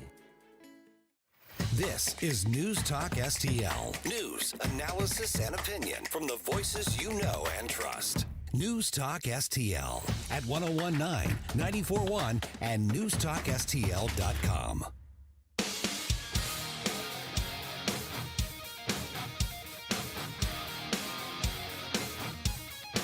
Talk lines are open now at 314-912-1019. Mike Ferguson in the morning. This is News Talk STL at 1019, 94.1, 99.1 HD3 and newstalkstl.com. In Arizona, Governor Ducey, soon to be former Governor Ducey, obviously, because I think he's term limited out down there. But a few weeks ago or so, he started taking empty freight containers, used freight containers, and stacking them on the southern border because the federal government won't do anything. Mm-hmm. Mm-hmm. The Department of Justice is suing the state of Arizona over that. These pieces of I can't. What? Why would they do this? Why fight that fight? Yeah, I don't get it. Well, here's their argument, and it's coming from being quoted in that really unbiased source of CNN Politics. .com. So the federal government is asking for the court to compel Arizona to remove all materials placed and to compensate the United States for any actions it needs to undo Arizona's actions. Okay, so the argument being made says that not only has Arizona refused to halt its trespasses and remove the shipping containers from federal lands, it has also indicated it will continue to trespass on federal lands and install additional shipping containers. The government, or the federal government, is saying that the temporary wall, because that's really all it is you're just stacking stuff on the top there, saying that it is curtailing the U.S. Forest Service's ability to access border areas and that the state cut down or removed scores of trees, clogged drains, and degraded the habitat of species listed in the Endangered Species Act. Oh, so it's all about power. Yeah, That's all it is. Yeah, putting some a barrier in the way for somebody to run in illegally is somehow endangering the endangered species. You know, I really want the state of Arizona to basically say, "F you, send troops."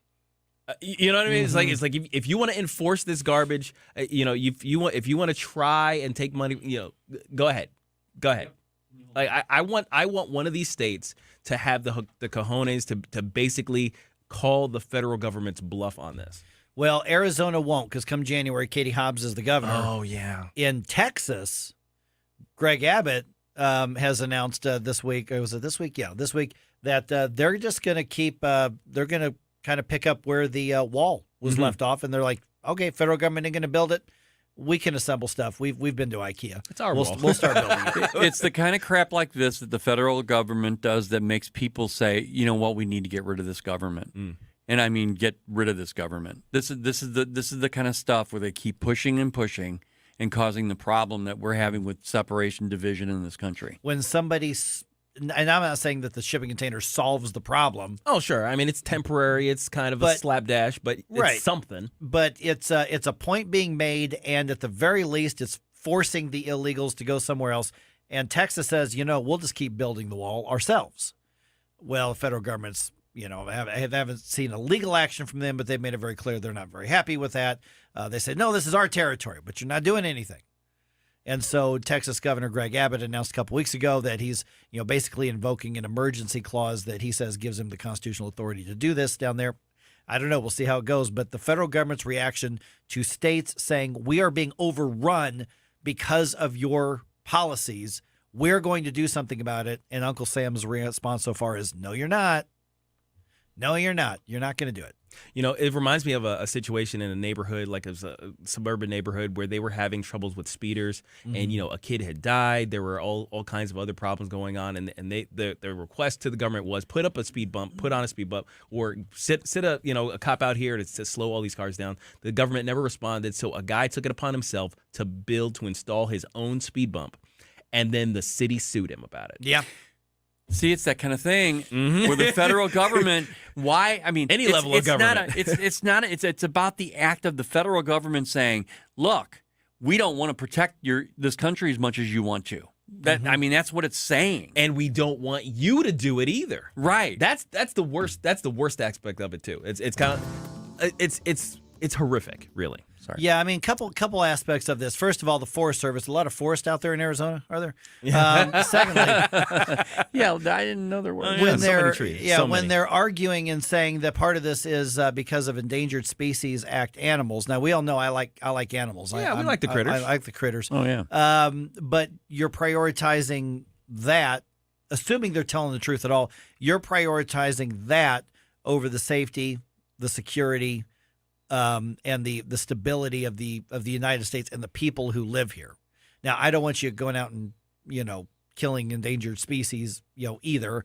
But these seem like very, very specious arguments being made by the Justice Department and suing because the state of Arizona is doing something very, very simple. I mean, this seems like a very rural, small town, common sense solution. This seems like a Midwestern solution. It's like, oh, sure. You know what? The bad guys are coming in. The criminals coming in over there. What do? We'll put something in there so they can't get in. Okay. Well, we got a lot of these containers that are stacking up everywhere. Let's weld some together. Yeah, let's just put them up there. I don't even know if they need to weld them. They just I think they are welding them. It's like Legos. Yeah, exactly. You just stack them.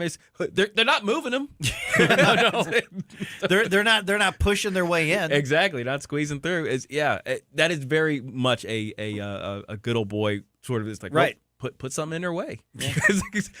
You know what? That stuff works. There's a reason why that kind of wisdom has lasted the ages, right? Yeah. And it outlasts the government experts and academic experts because they look at what's actually going to fix the problem.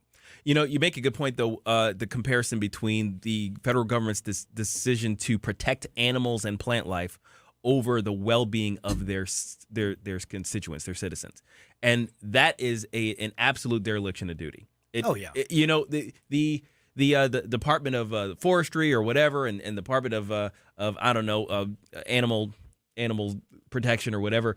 All of those departments are luxury items in terms of the operations of the federal government. The whole point of the federal government is to protect the rights of the states and the rights of the individuals from foreign actors, right? But it makes sense. Yeah. I mean, it is what it is. Look, this is your job, federal government. Oh, and while you're at it, you can, kind of look at these other things. That's kind of how we set this thing up. Now they're saying, well, we wanted to look at the other things and ignore our actual job. No, fix it. Fix it now. Just look what they're doing with the southern border, for example. They are more concerned about those illegal immigrants than they are the citizens of this country. Just ahead, among the other failures of the Biden administration, we know there's a problem with energy, but there's an aspect of our energy policy that the Biden administration is failing on that you're not even talking about, but we're going to talk about it just ahead.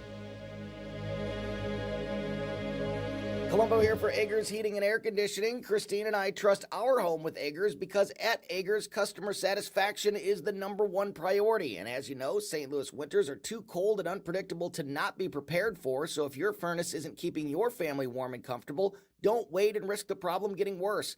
Whether it's time for repairs or replacement, Agers has you covered with the clarity and attention to detail your home deserves. Contact Agers now at 636-242-6515 or at callagers.com. When is a financial help show not just a financial help show? When it's Pocket Watching with JT, the caller-driven financial talk show focused on helping you get your money right. Jason Thornton is a certified financial planner licensed in both tax and investments. You get JT's real reaction to all your money and business questions. Plus, you get JT's take on all the latest financial news. This is not just another financial show. Pocket Watching with JT now every Friday night at 8 p.m. on 101.9, 94.1 News Talk STL. For $1 a day, if any covered appliance breaks in your home, we guarantee to fix or replace it. All makes and models, washers, dryers, refrigerators, air conditioners, and more. Guaranteed to be fixed or replaced for $1 a day. Call the Home Service Club now for free information. 800-399-3701. 800-399-3701. 800-399-3701. That's 800-399-3701. KLGY HD3 Clayton, K270BW Bellefonte, KNVS Bowling Green. This is News Talk STL at 101.9, 94.1, and always streaming at NewstalkSTL.com. News this hour from townhall.com. I'm Rich Thomason. Damage is widespread across the South, pounded by tornadoes this week. Hospital Mail courier Anthony Tebow says he's never seen a twister like the one that blew out the windows at the New Iberia, Louisiana Medical Center. Where I work at is gone. It's a total disaster. He spoke with KATC-TV, as did Lindsey Rons and I, whose truck was in a lot outside the medical center. I was parked straight, and it moved it at least, 5 feet. When I came out, all the windows were broken. They had rain everywhere in there. Forecasters say the tornado threat not over, with people being urged to remain vigilant as the powerful storm system that spawned the twisters moves to the east. Meanwhile, a big winter storm is moving into the northeast, bringing a lot of snow and ice. Former President Trump teasing a major announcement today.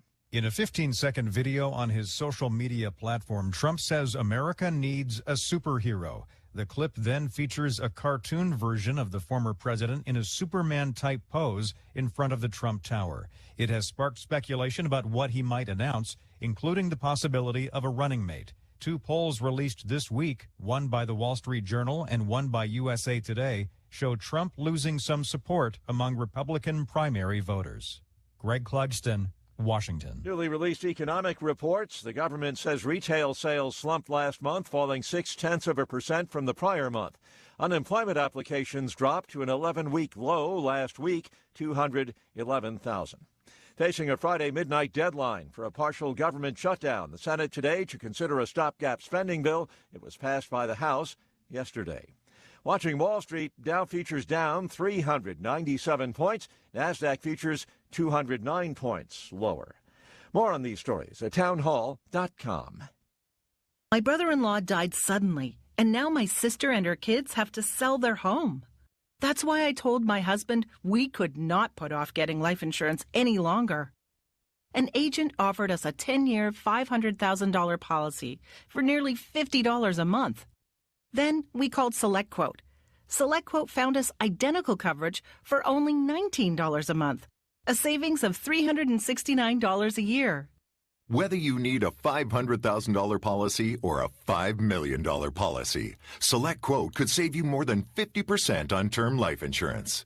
For your free quote, call SelectQuote at 1-800-940-6161. That's 1-800-940-6161. Or go to SelectQuote.com. That's 1-800-940-6161. SelectQuote. We shop. You save. Full details on example policies at SelectQuote.com/commercials. From the Michaels Flooring Outlet Traffic Center. Still some slow traffic 64 westbound approaching 157. That's due to an earlier incident. Looks like it's starting to thin out. Eastbound 5570 east of 157 at Beltline. 2 right lanes closed due to pavement repair work. Otherwise, we're just picking up the heavy traffic north 55. Add a couple of extra minutes headed into the work zone in South County. If you're northbound 270, add 6 minutes. 55 up to Manchester. There's some slow pockets starting at 21. Bridges downtown look fine. This report is sponsored by Tire Rack. And I'm Joe Sonderman from the News Talk STL Traffic Center. Nearly 3,000 teen drivers die in car crashes each year. Tire Rack Street Survival is designed to save lives. The one-day hands-on driving school gives teens experience in car control through exercises that include emergency braking and skid recovery. Find a class near you at TireRack.com/survive. From the Michaels Flooring Outlet Weather Center. It's a dry morning, but a chilly one. Temperatures in the upper 30s. Really, temperatures don't go very far today. We're about 36, 37 degrees under cloudy skies this morning. We'll hit a high today of about 39 this afternoon. A little bit breezy with a southwest wind at about 15 miles per hour. Lows tonight in the upper 20s, a colder day tomorrow with the mid-30s, and looks like temperatures remain in the 30s for highs over the weekend with basically dry weather now through the weekend. I'm KMOV First Alert meteorologist Kent Earhart. This hour of News Talk STL brought to you by House Sold Easy. Looking to sell a house fast? Call David today at 314-293-3000. That's David with House Sold Easy at 314-293-3000. The roller coaster. No matter your age, no matter the amusement park, it never ceases to bring the emotional goods, the anticipation, the excitement. And then, the fear and adrenaline rush that comes with the king of all rides. The same can be said when it comes to your retirement. Lots of questions and concerns that for some can feel like a roller coaster. Will you be able to continue to live as comfortably as you do now? Will you have complete financial independence? Will you run out of money? How about taxes, Social Security, or health care? Steve All and his team at the All Financial Group can answer these questions and more with their in-depth portfolio x-ray. Call 636-230-8824 or visit theallfinancialgroup.com. And let's save the fear and adrenaline rush for the amusement park. Investment advisory services offered by All Financial Group, LLC, a registered investment advisor in Missouri. Insurance products are offered through its affiliate, All Insurance Group, LLC, licensed in Missouri and Illinois.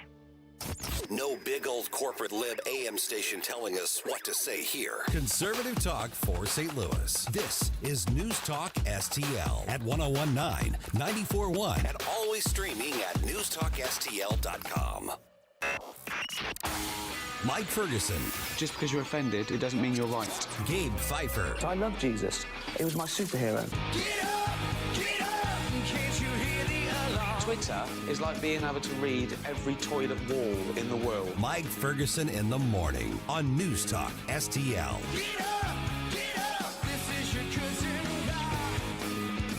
We've talked a lot about the failures policy-wise when it comes to energy over the past 2 years. You know, everything from, supplies being shut off, drilling not being allowed. But is there an aspect of energy policy in the United States that's been neglected and we are vulnerable to that we're not really talking about?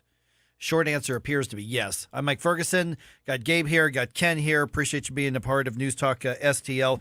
Joined now by Ken Davis. And Ken's been on the show before. He's a former Deputy Attorney General for the Commonwealth of Virginia. But also, Ken, I did not know this about you till recently. You have a significant experience as an executive in the utility industry, in the electrical sector in particular, as I understand it, right? That's right, Mike. I've had over several decades, many opportunities to do things to work in different capacities, public and private sector, and that includes, in fact, almost 40 years of experience in the electric power industry. Okay, so you've got a new article in Real Clear Energy, part of the Real Clear Politics sort of umbrella, realclearenergy.org, and you're not talking about the pipelines, you're not talking about the fracking, you're talking about the actual physical substations and the things that deliver. And this came into the headlines recently because somebody sabotaged some transformers in North Carolina, knocking out power to tens of thousands of people. How vulnerable does this show our grid to be?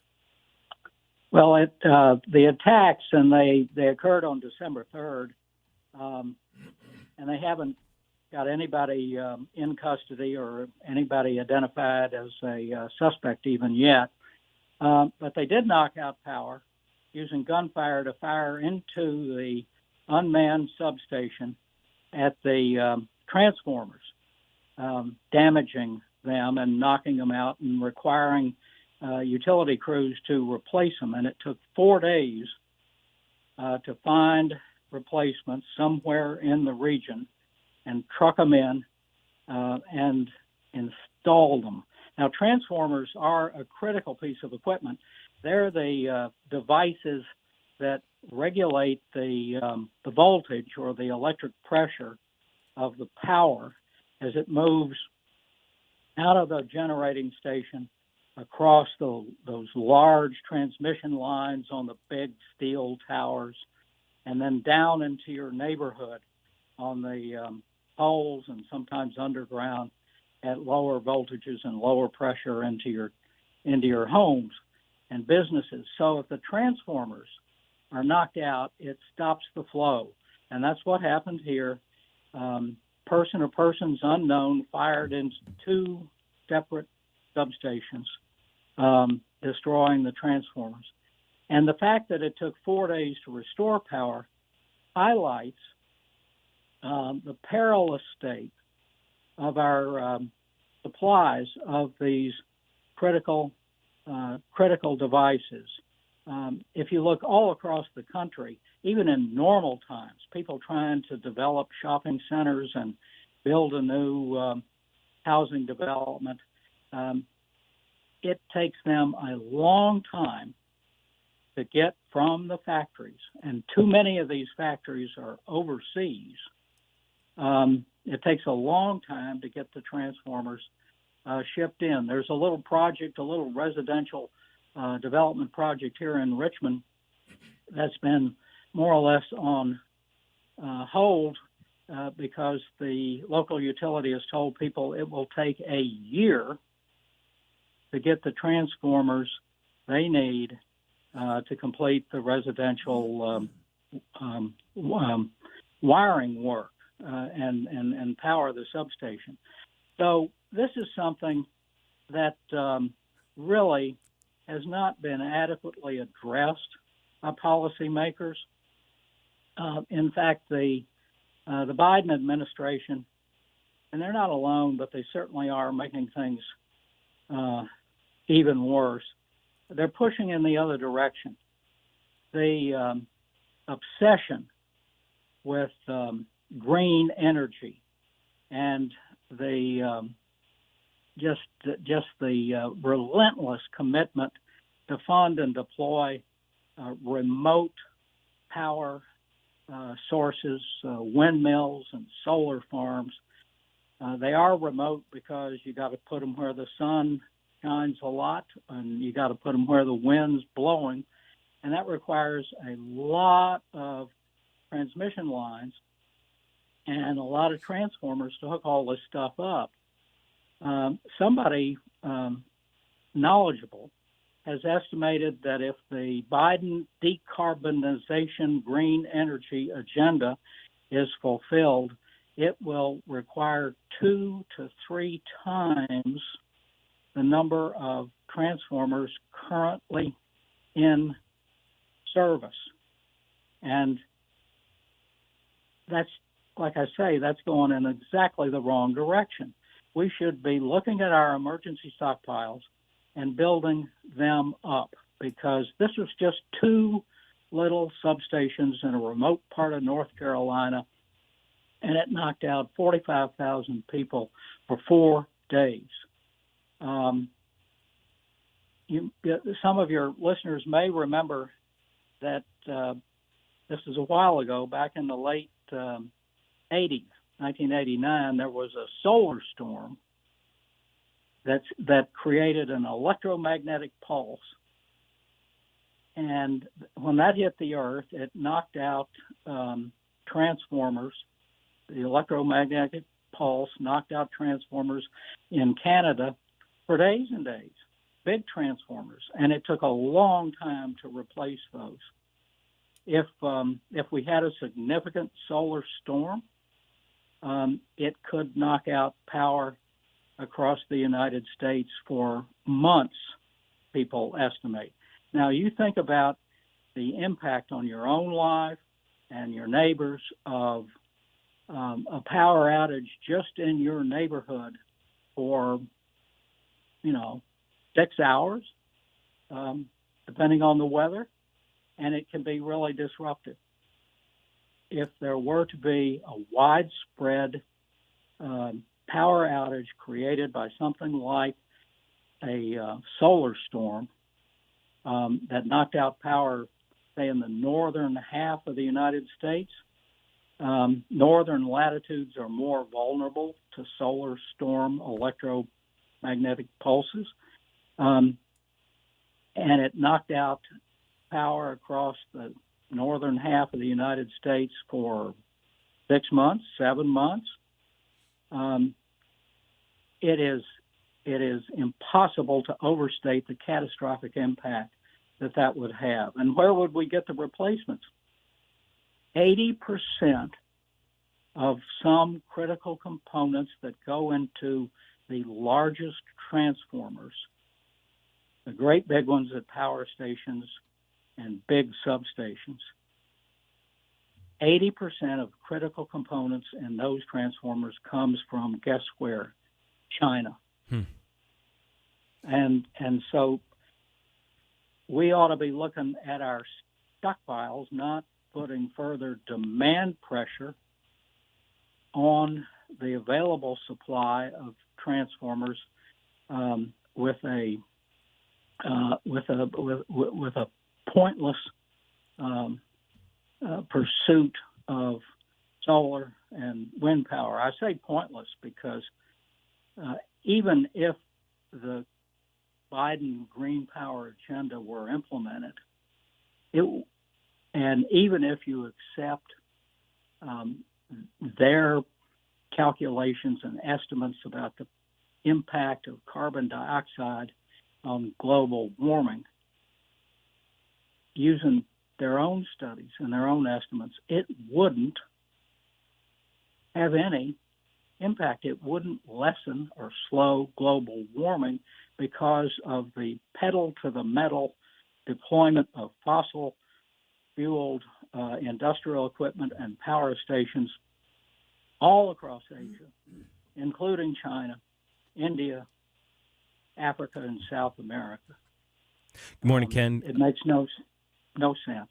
Gabe Pfeiffer here. We just have a minute or so. Now, besides simply stockpiling transformers to backfill if we have failures of one sort or another, is there anything else that this administration, or hopefully a Republican administration in a couple of years, could do to shore up our power grid?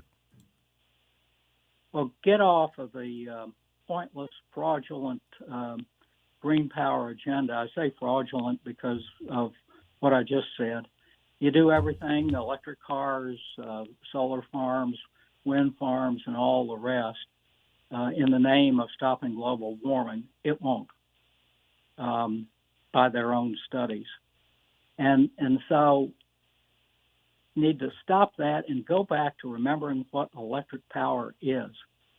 It is the lifeblood of everything we do as a modern society. And so it needs to be absolutely reliable and as cheap as possible. So that is traditional technologies under traditional regulation. All right. You can find the article at realclearenergy.org. It's called Attacks on Electric Grid Highlight Irresponsible Biden Energy Policies, and it was written by Ken Davis. And Ken, appreciate, as always, the insight. And once again, realclearenergy.org is where you're going to find that article.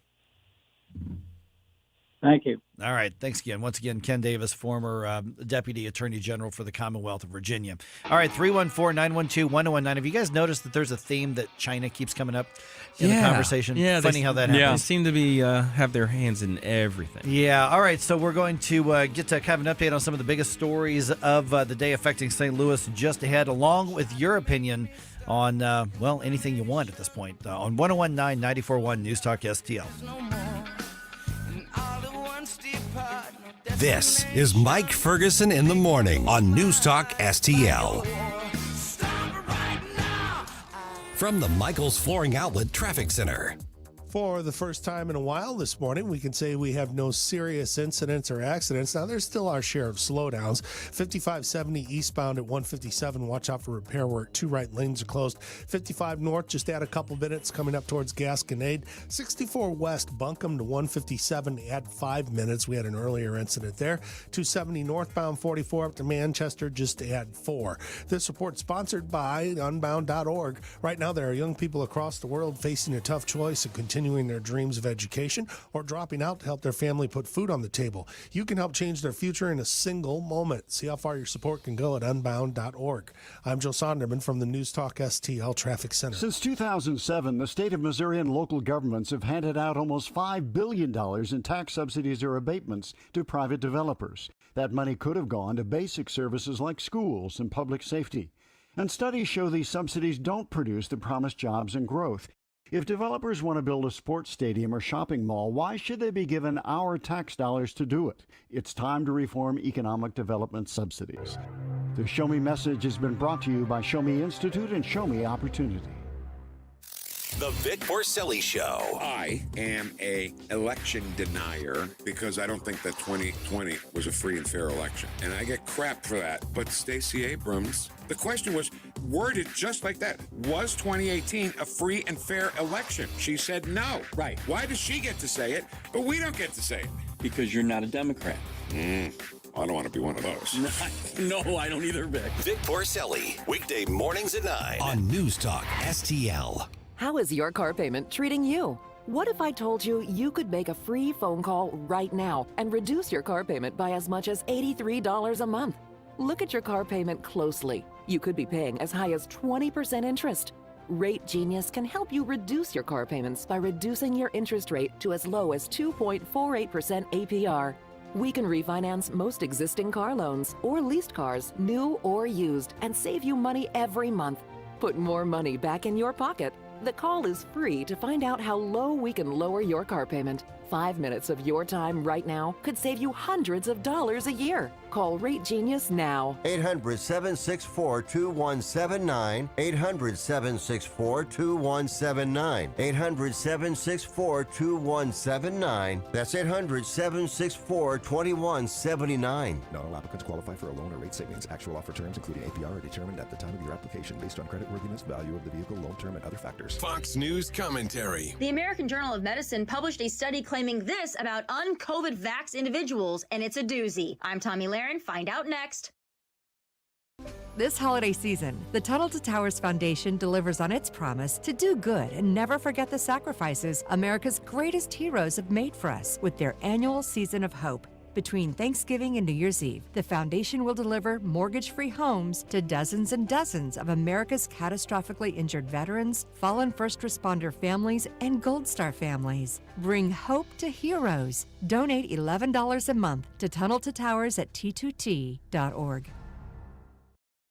You know, over the last year, we, the un-COVID vaxxed, have been blamed, demonized, and dragged through the mud. But this latest slam, published in the American Journal of Medicine, is really something. This study, done by Canadian researchers, claims that unvaccinated people were 72% more likely to be involved in a severe traffic crash in which at least one person was transported to the hospital than those who were vaccinated. Boy, I'm no medical researcher, but sure seems like one hell of a stretch to make there. The two variables have literally nothing to do with one another, but that didn't stop these researchers from doing the mental gymnastics necessary to draw that wild conclusion. Unbelievable. Now, wouldn't it be nice if the science and medical research community would publish some studies on COVID vaccine side effects? Now, that's some information we'd really like to get our eyes on. I'm Tommy Lahren, and you can watch my show, Tommy Lahren is Fearless, at Outkick.com. The news and talk. The Biden campaign, did he know what was happening inside Twitter? That matters to St. Louis. Harnessing nuclear fusion. This would be transformative to civilization. 101.9 and 94.1. We're all keeping a close eye on this. News Talk STL.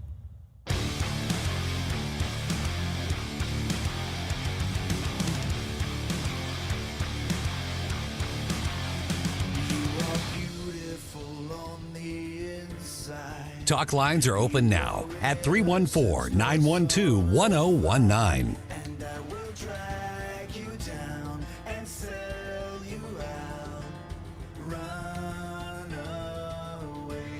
Get up, St. Louis. It's Mike Ferguson in the morning. Made in St. Louis for St. Louis. It's News Talk STL. Want to say hi and thank you to Grant Yeeke, because he is the latest conservative Christmas giveaway winner. All right. Grant, my friend, you are getting yourself a pair of tickets to the St. Louis Wheel at Union Station. Mm-hmm. So thank you so much right. for being a part of News Talk STL. And Grant, you don't have to do anything else. We will contact you and let you tell us how to get those get that gift to you, and we'll send that your way. Yeah, and when you come through, you could just stop into the studio and say hi. Yeah, I'd love that. That'd be great. Yeah, Yeah, absolutely. I've actually got tickets to the wheel that I haven't been able to use yet, and I paid for them. So congratulations, You're gonna have to Grant. get over there. Grant's Yeah. got it better than you because he's getting them for free from us. No, right? I'm actually the only one in my family who has not been on the wheel yet. Really? I've just been, just kind of busy. But my mom was in town, and my mom and my wife and my daughter all went up into the wheel, and they enjoyed it. They liked it. My daughters went and they liked it. I haven't gone, but I would like to, but my wife doesn't do so well with those type of things. Yeah. So, Oh, really? So I'm Okay. like, I mean, I could go by myself, but it doesn't feel like it's worth it. All right, 8:24 right now. Mike Ferguson with Gabe Pfeiffer, Ken Williams. A lot going on when it comes to the news. We'll talk about the new police chief here in just a minute. Donald Trump says he's going to make a major announcement today. No idea what that actually means, but we're getting a lot of people with some thoughts on the TikTok discussion. So what's going on here is there is a bill that has passed the U.S. Senate that would ban the use of TikTok on all federal government devices. Like a lot of states have done that. Mm-hmm. Many states have already said on on a state issued product, phone, laptop, notepad, what's the other thing? Whatever you call them, any of them. Yeah. They're not allowed to be on there. Mm-hmm. Senator Marco Rubio was on Tucker Carlson's show on Fox last night, and he was asked about what about this discussion that people are having to ban TikTok, period, in the United States. Which I've got some hesitation about that, even though I do completely recognize that TikTok is a really bad thing just because of its connection to the CCP and the fact that it's probably the world's largest data gathering publicly known entity out there right now. Here's what Marco Rubio had to say. Well, what we ban is their ability to make money in the country, and the reason is because it's basically a wholly owned subsidiary of the Communist Party of China. You know, one thing, it's not about the content, ultimately. I mean, we have free speech in this country. It's about how the data that's on it is being used. Yeah, and there's just a real tough conversation to be had about, okay, well, how do you do that and still set the precedent that restrains the government from saying, nope, that's bad for you, you can't do that. Yeah. Because that's a really... We've had bad luck with this in this country and around the world history with government saying, you know what, we know what's good for you. We're going to stop you and protect you from yourself. That's bad. What's interesting is I am in favor of government action on this, but I am not confident that our government could do this well. Mm-hmm. And I think that's kind of the problem. If I was confident that our government could be circumspect and careful in the way they craft the legislation around dealing with basically malevolent software from our enemies, I would be all for them just kind of going through. But they are so they're such bulls in china shops. They're basically Godzilla walking around stomping on everything. It's like, yeah, occasionally you can point them at a monster who's come to get us. Look, Mothra. But in the meantime, they're knocking down buildings. So I don't trust them to be careful with. Well, this. look what they did with the Patriot Act and yeah. Crossfire Hurricane. Mm-hmm. Look at that produced. Yeah. Hey, Julia, thanks for being a part of Newstalk STL. What's your take? Hi, yeah, just a couple quick comments. I have a friend who teaches at a university in the University of Texas system.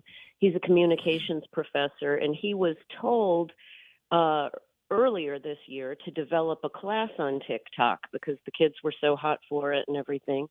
And he began to put this class together, and now he's been told that the University of Texas system, in following the state mandate, is banning TikTok. So he's still going to have his class because they all have the app on their phone. It's just on the school computers that they're not allowed to have TikTok. So I thought that was just sort of interesting. Yeah, that's what most states are doing. Yeah. Yeah, and then I think the real pushback with banning TikTok altogether is, of course, these young influencers, and some people have actual careers based on it, and they're making money on it, and so I don't think TikTok is going to die easily. I think it could get sort of ugly, and especially with the millennials and Gen Zs and what have you. But yeah, those were just my comments. Hey, appreciate it. Thanks, Hey, Julia. let me ask Julia. Hey, Julia, what are your thoughts on the banning of it? Well, so in my business, I have had many people encourage me as a professional tarot card reader to do little shorts. I have to say I don't really think like in videos. That just isn't my way of expression. I opened a TikTok account, but I've never used it, and it is not on my phone, and I don't want it on my phone. But I have it to, I have watched other TikTok videos sometimes when people send me something to check out, but I don't have a whole lot of interest in another thing to suck all my time away. Right. And so I see some value to it, and I've certainly got a lot of people who press me regularly to, just, talk about different tarot cards or do readings or, and I don't know. It just doesn't feel like the way I want to communicate. So, yeah, it's not for everybody, I suppose. Maybe I'm just a little too old. I get that. Hey, Julie, appreciate you being on Newstalk STL, part of the show. Yeah, because I've already been told by, multiple people who were unnamed, so I'm not going to say my wife's or my daughter's names, that I'm not cool enough to be on Instagram, so I'm not on there. So and it's clearly then not cool enough to do TikTok. No. And TikTok to me is because I think some of the videos that as you're scrolling on Facebook, a lot of those are TikTok videos on their reels. Yes. That they just either repost them or however it's done. They're really stupid. Now, there's some cool stuff in the videos that I get, but the some of them that are TikTok ones are just dumb. Yeah, TikTok is basically kind of like the Twitter version of video social media, right? So basically you only have so much time. It's got to be quippy. It's got to be fun. It's got to be fast. And I think both Facebook and YouTube have developed their own short video sort of systems. Yeah. And a lot of what you're seeing is this kind of cross promotion where people who have TikTok channels are just translating all of those over into the short system on Reels. I think is what the Facebook one calls it. And then YouTube Shorts, I think, is the other. So the thing is that method of social media communication is going to exist because it's the Pandora's box is open. Yeah. Whether or not it's through the TikTok app, which is what's doing all the stuff on your phone, I think is what's in question. Yeah, I think people can go from TikTok and just go into other platforms. And Mike, as far as you being cool enough to be on Instagram, you are cool enough. Oh, well, thank you. And because you could put your baseball stuff, you could put videos and stuff like that on Instagram. Yeah, that's true. I put cakes on there. Yeah. I put my cat on there. There you go. See, so you are cool enough. If There it is. you got a cat, you're cool enough. Yeah, see, I'm not cool enough. My cat is clearly cool enough. Right. Which cat are we talking about? Sassy. Okay. See, right in the name. There it is. There it is. Bottom line is on TikTok, though, get that thing off your phone. Yeah. And this isn't the curmudgeon here.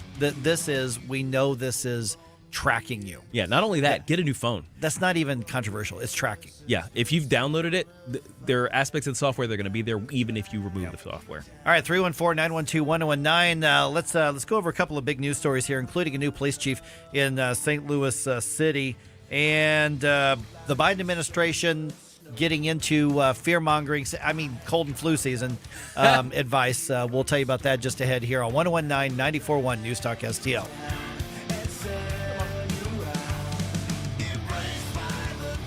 Watch us on our live stream using Rumble, Facebook, and Twitter.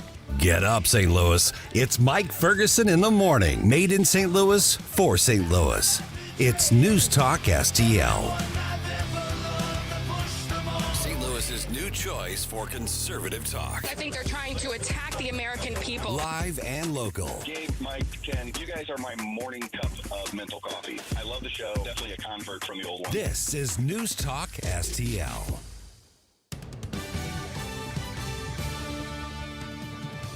From the Newstalk STL newsroom, I'm Joey Vasovich. The Chesterfield City Council approved a $353 million incentive package for two multi-billion-dollar projects poised to create a downtown Chesterfield. The unanimous vote means some of the new tax dollars generated by the project will be earmarked to pay for new infrastructure.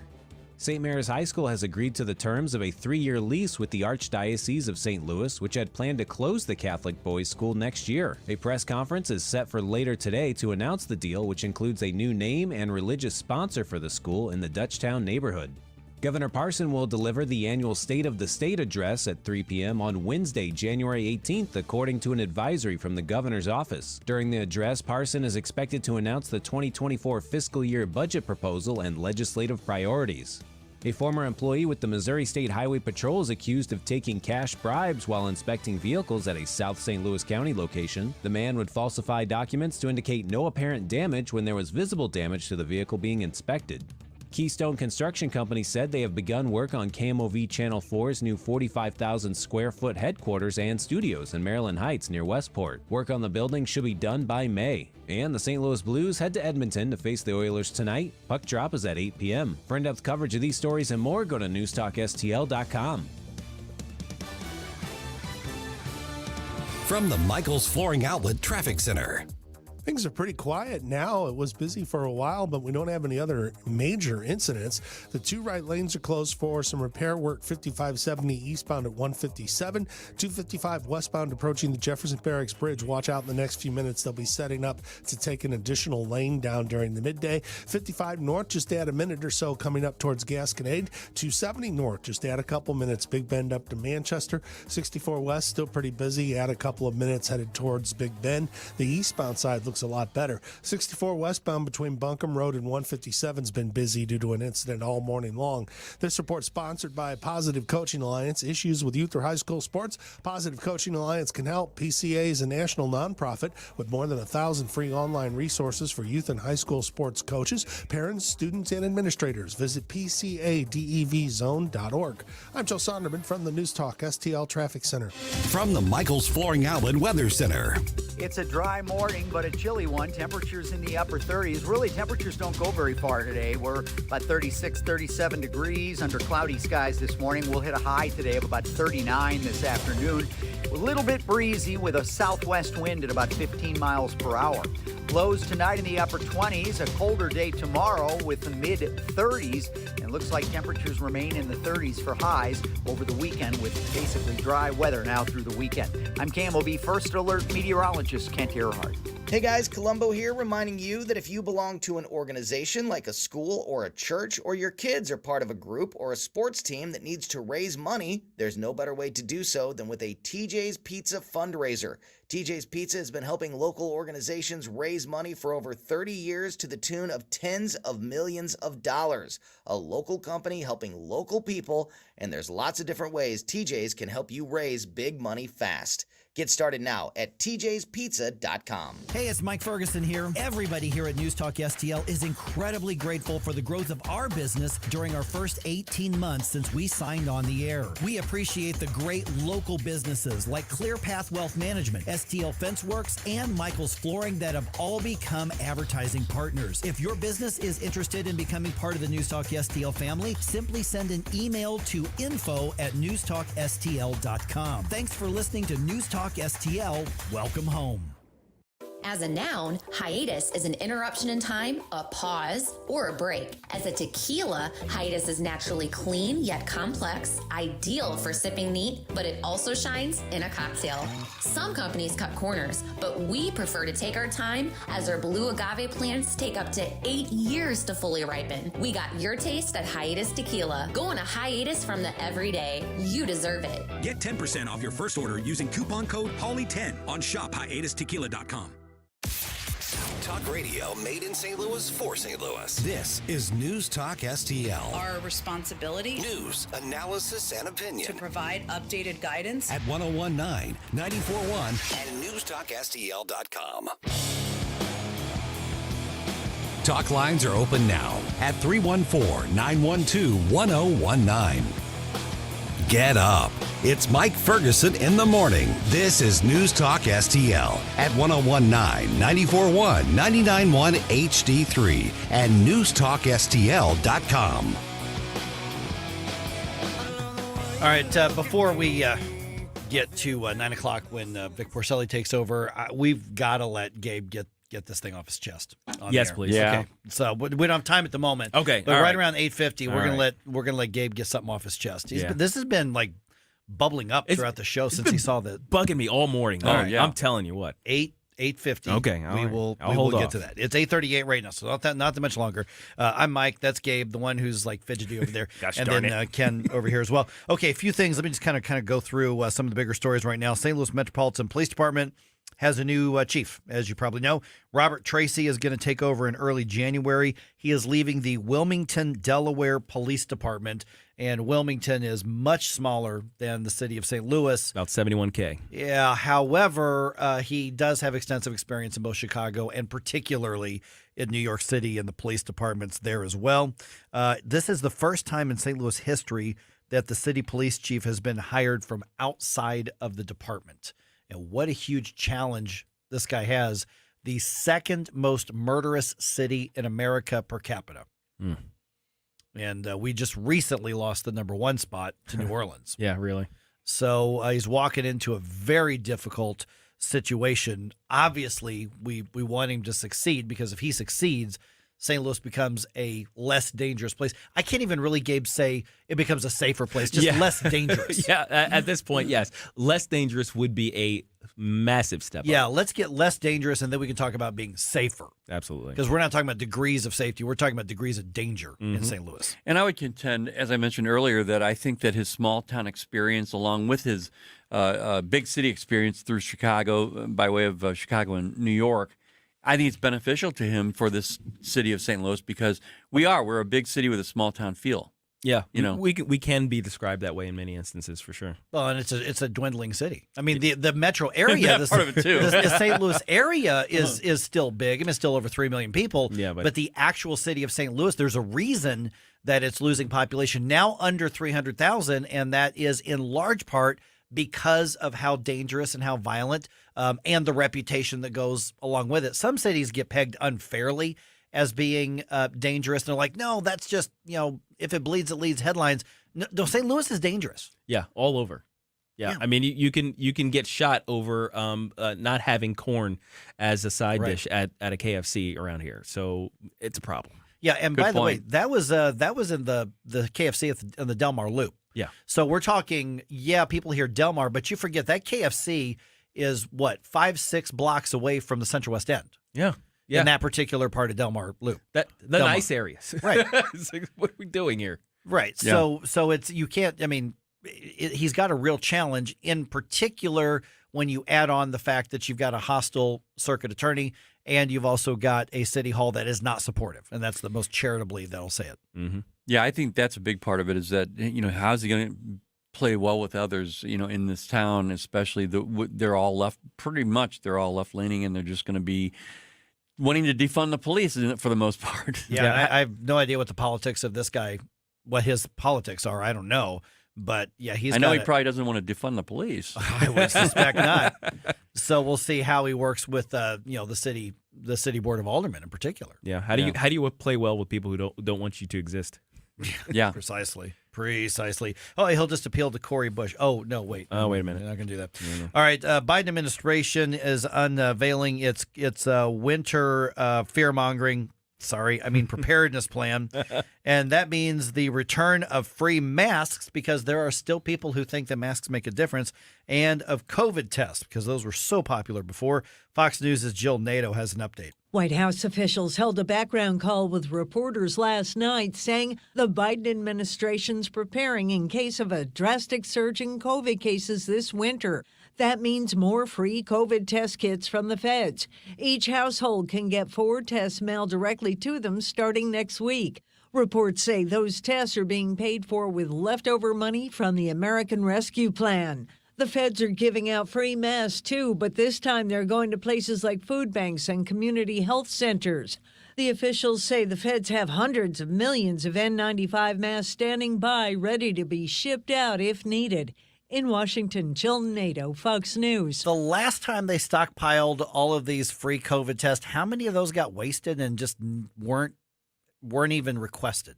Millions. Yeah, it's just a sinkhole of money. That's what it is. And I just want to give our listeners with information about masking when they get in the argument about it. Mm-hmm. Okay, so I remember this data, and it's straight from the CDC from last time. 3 to 4% of the hospital masks that float basically on your face. Mm-hmm. Yeah, 3 to 4% effectiveness on those masks, and that means.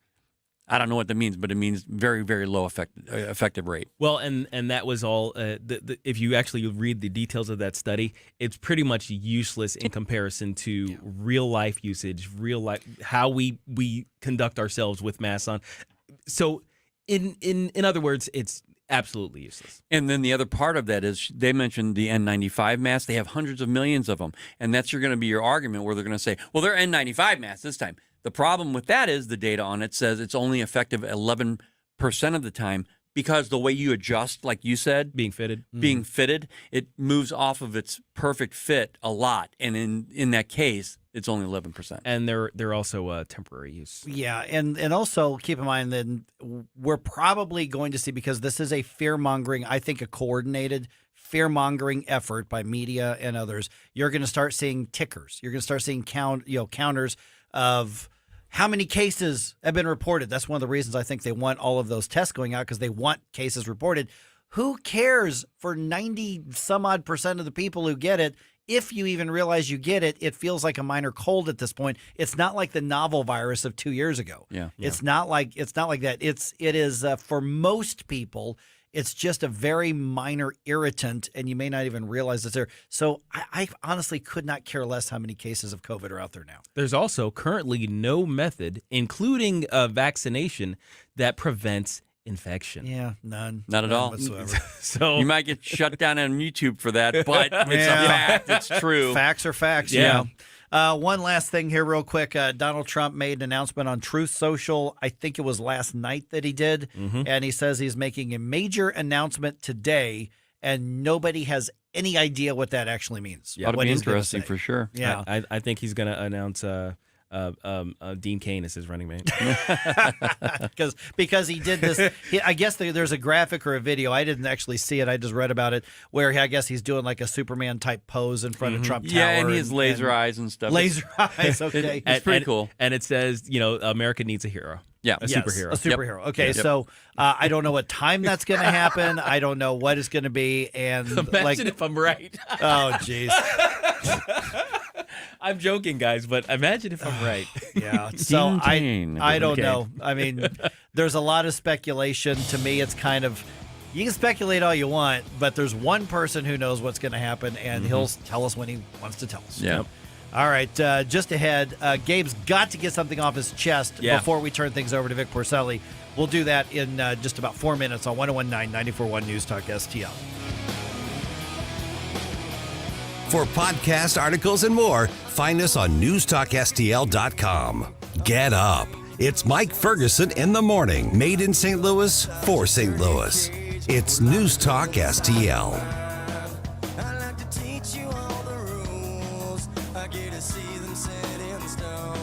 From the Michaels Flooring Outlet Traffic Center.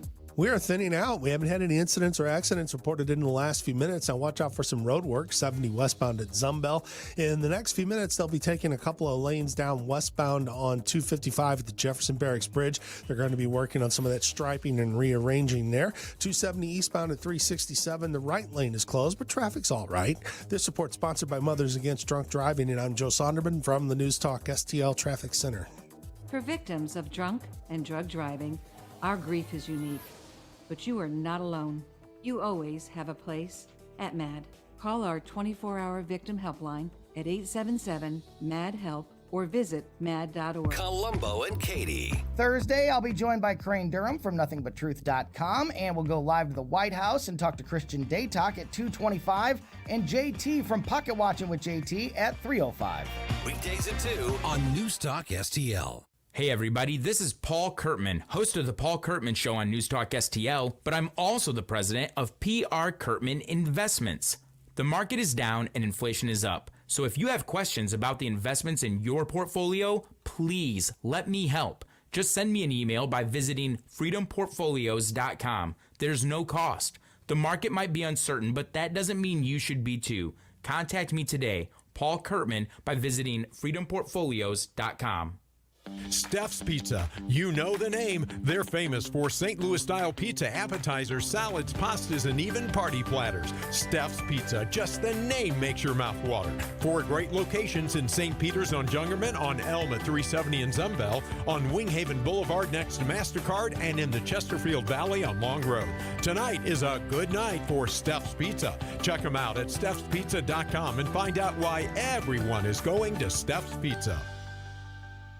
Does your current bathroom need to be updated immediately? Introducing One Day Bath and Shower Remodeling, the complete and hassle-free way to get the new bathroom of your dreams in as little as 1 day, and for as little as $199 a month. Yes, the experts at One Day Bath and Shower Remodeling will come to you anywhere in the country and show you all the customized options. Now you can have a brand new bathroom in as little as 1 day. Large or small bathrooms, if you want a new bathtub or shower installed, we can do it in as little as 1 day. And if you call right now, you can save $750 off your remodel. We make it easy by offering you financing as low as $199 per month. Call now to schedule your free in-home consultation. 855-672-1566. 855-672-1566. That's 855-672-1566. Hey, it's Katie, reminding you to subscribe to our show podcast so you never miss anything that happens here at News Talk STL. Get our podcasts every day on the show pages at newstalkstl.com, or just subscribe to your favorite shows on Spotify, Apple, Google, Amazon, or anywhere else you get your podcasts.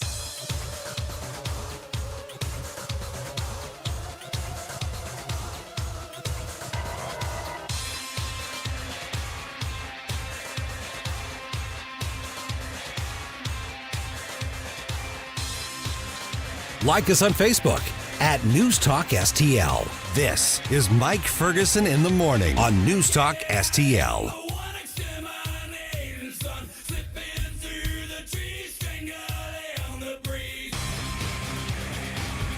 Some frustration's been building up over Gabe. It's not in my show plan here, but it's just kind of been bubbling up. So I think we just need to let you get this off your chest, Gabe, because I mean I feel like this is good for your health. Yes, I think I need to vent. I'm still very, very upset about this. The news came through that Henry Cavill will no longer be Superman in the next set of movies. You might have seen him in Man of Steel, Batman vs Superman, and Justice League. Now he was at first they had already let him go, which was sad news to begin with. Aww. Then they announced that they were bringing him back. He said, right, that was happy news. We were all very excited to see him. He's in a little cameo. He makes a little cameo at the end of Black Adam. It's not a big spoiler. You go see the movie. It's fun. But then we get this announcement over social media. Quote, I have just had a meeting with James Gunn and Peter Safran. They're the new leaders of the DC. Now, this is Henry Cavill's social This is media? Henry Okay. Cavill's social media.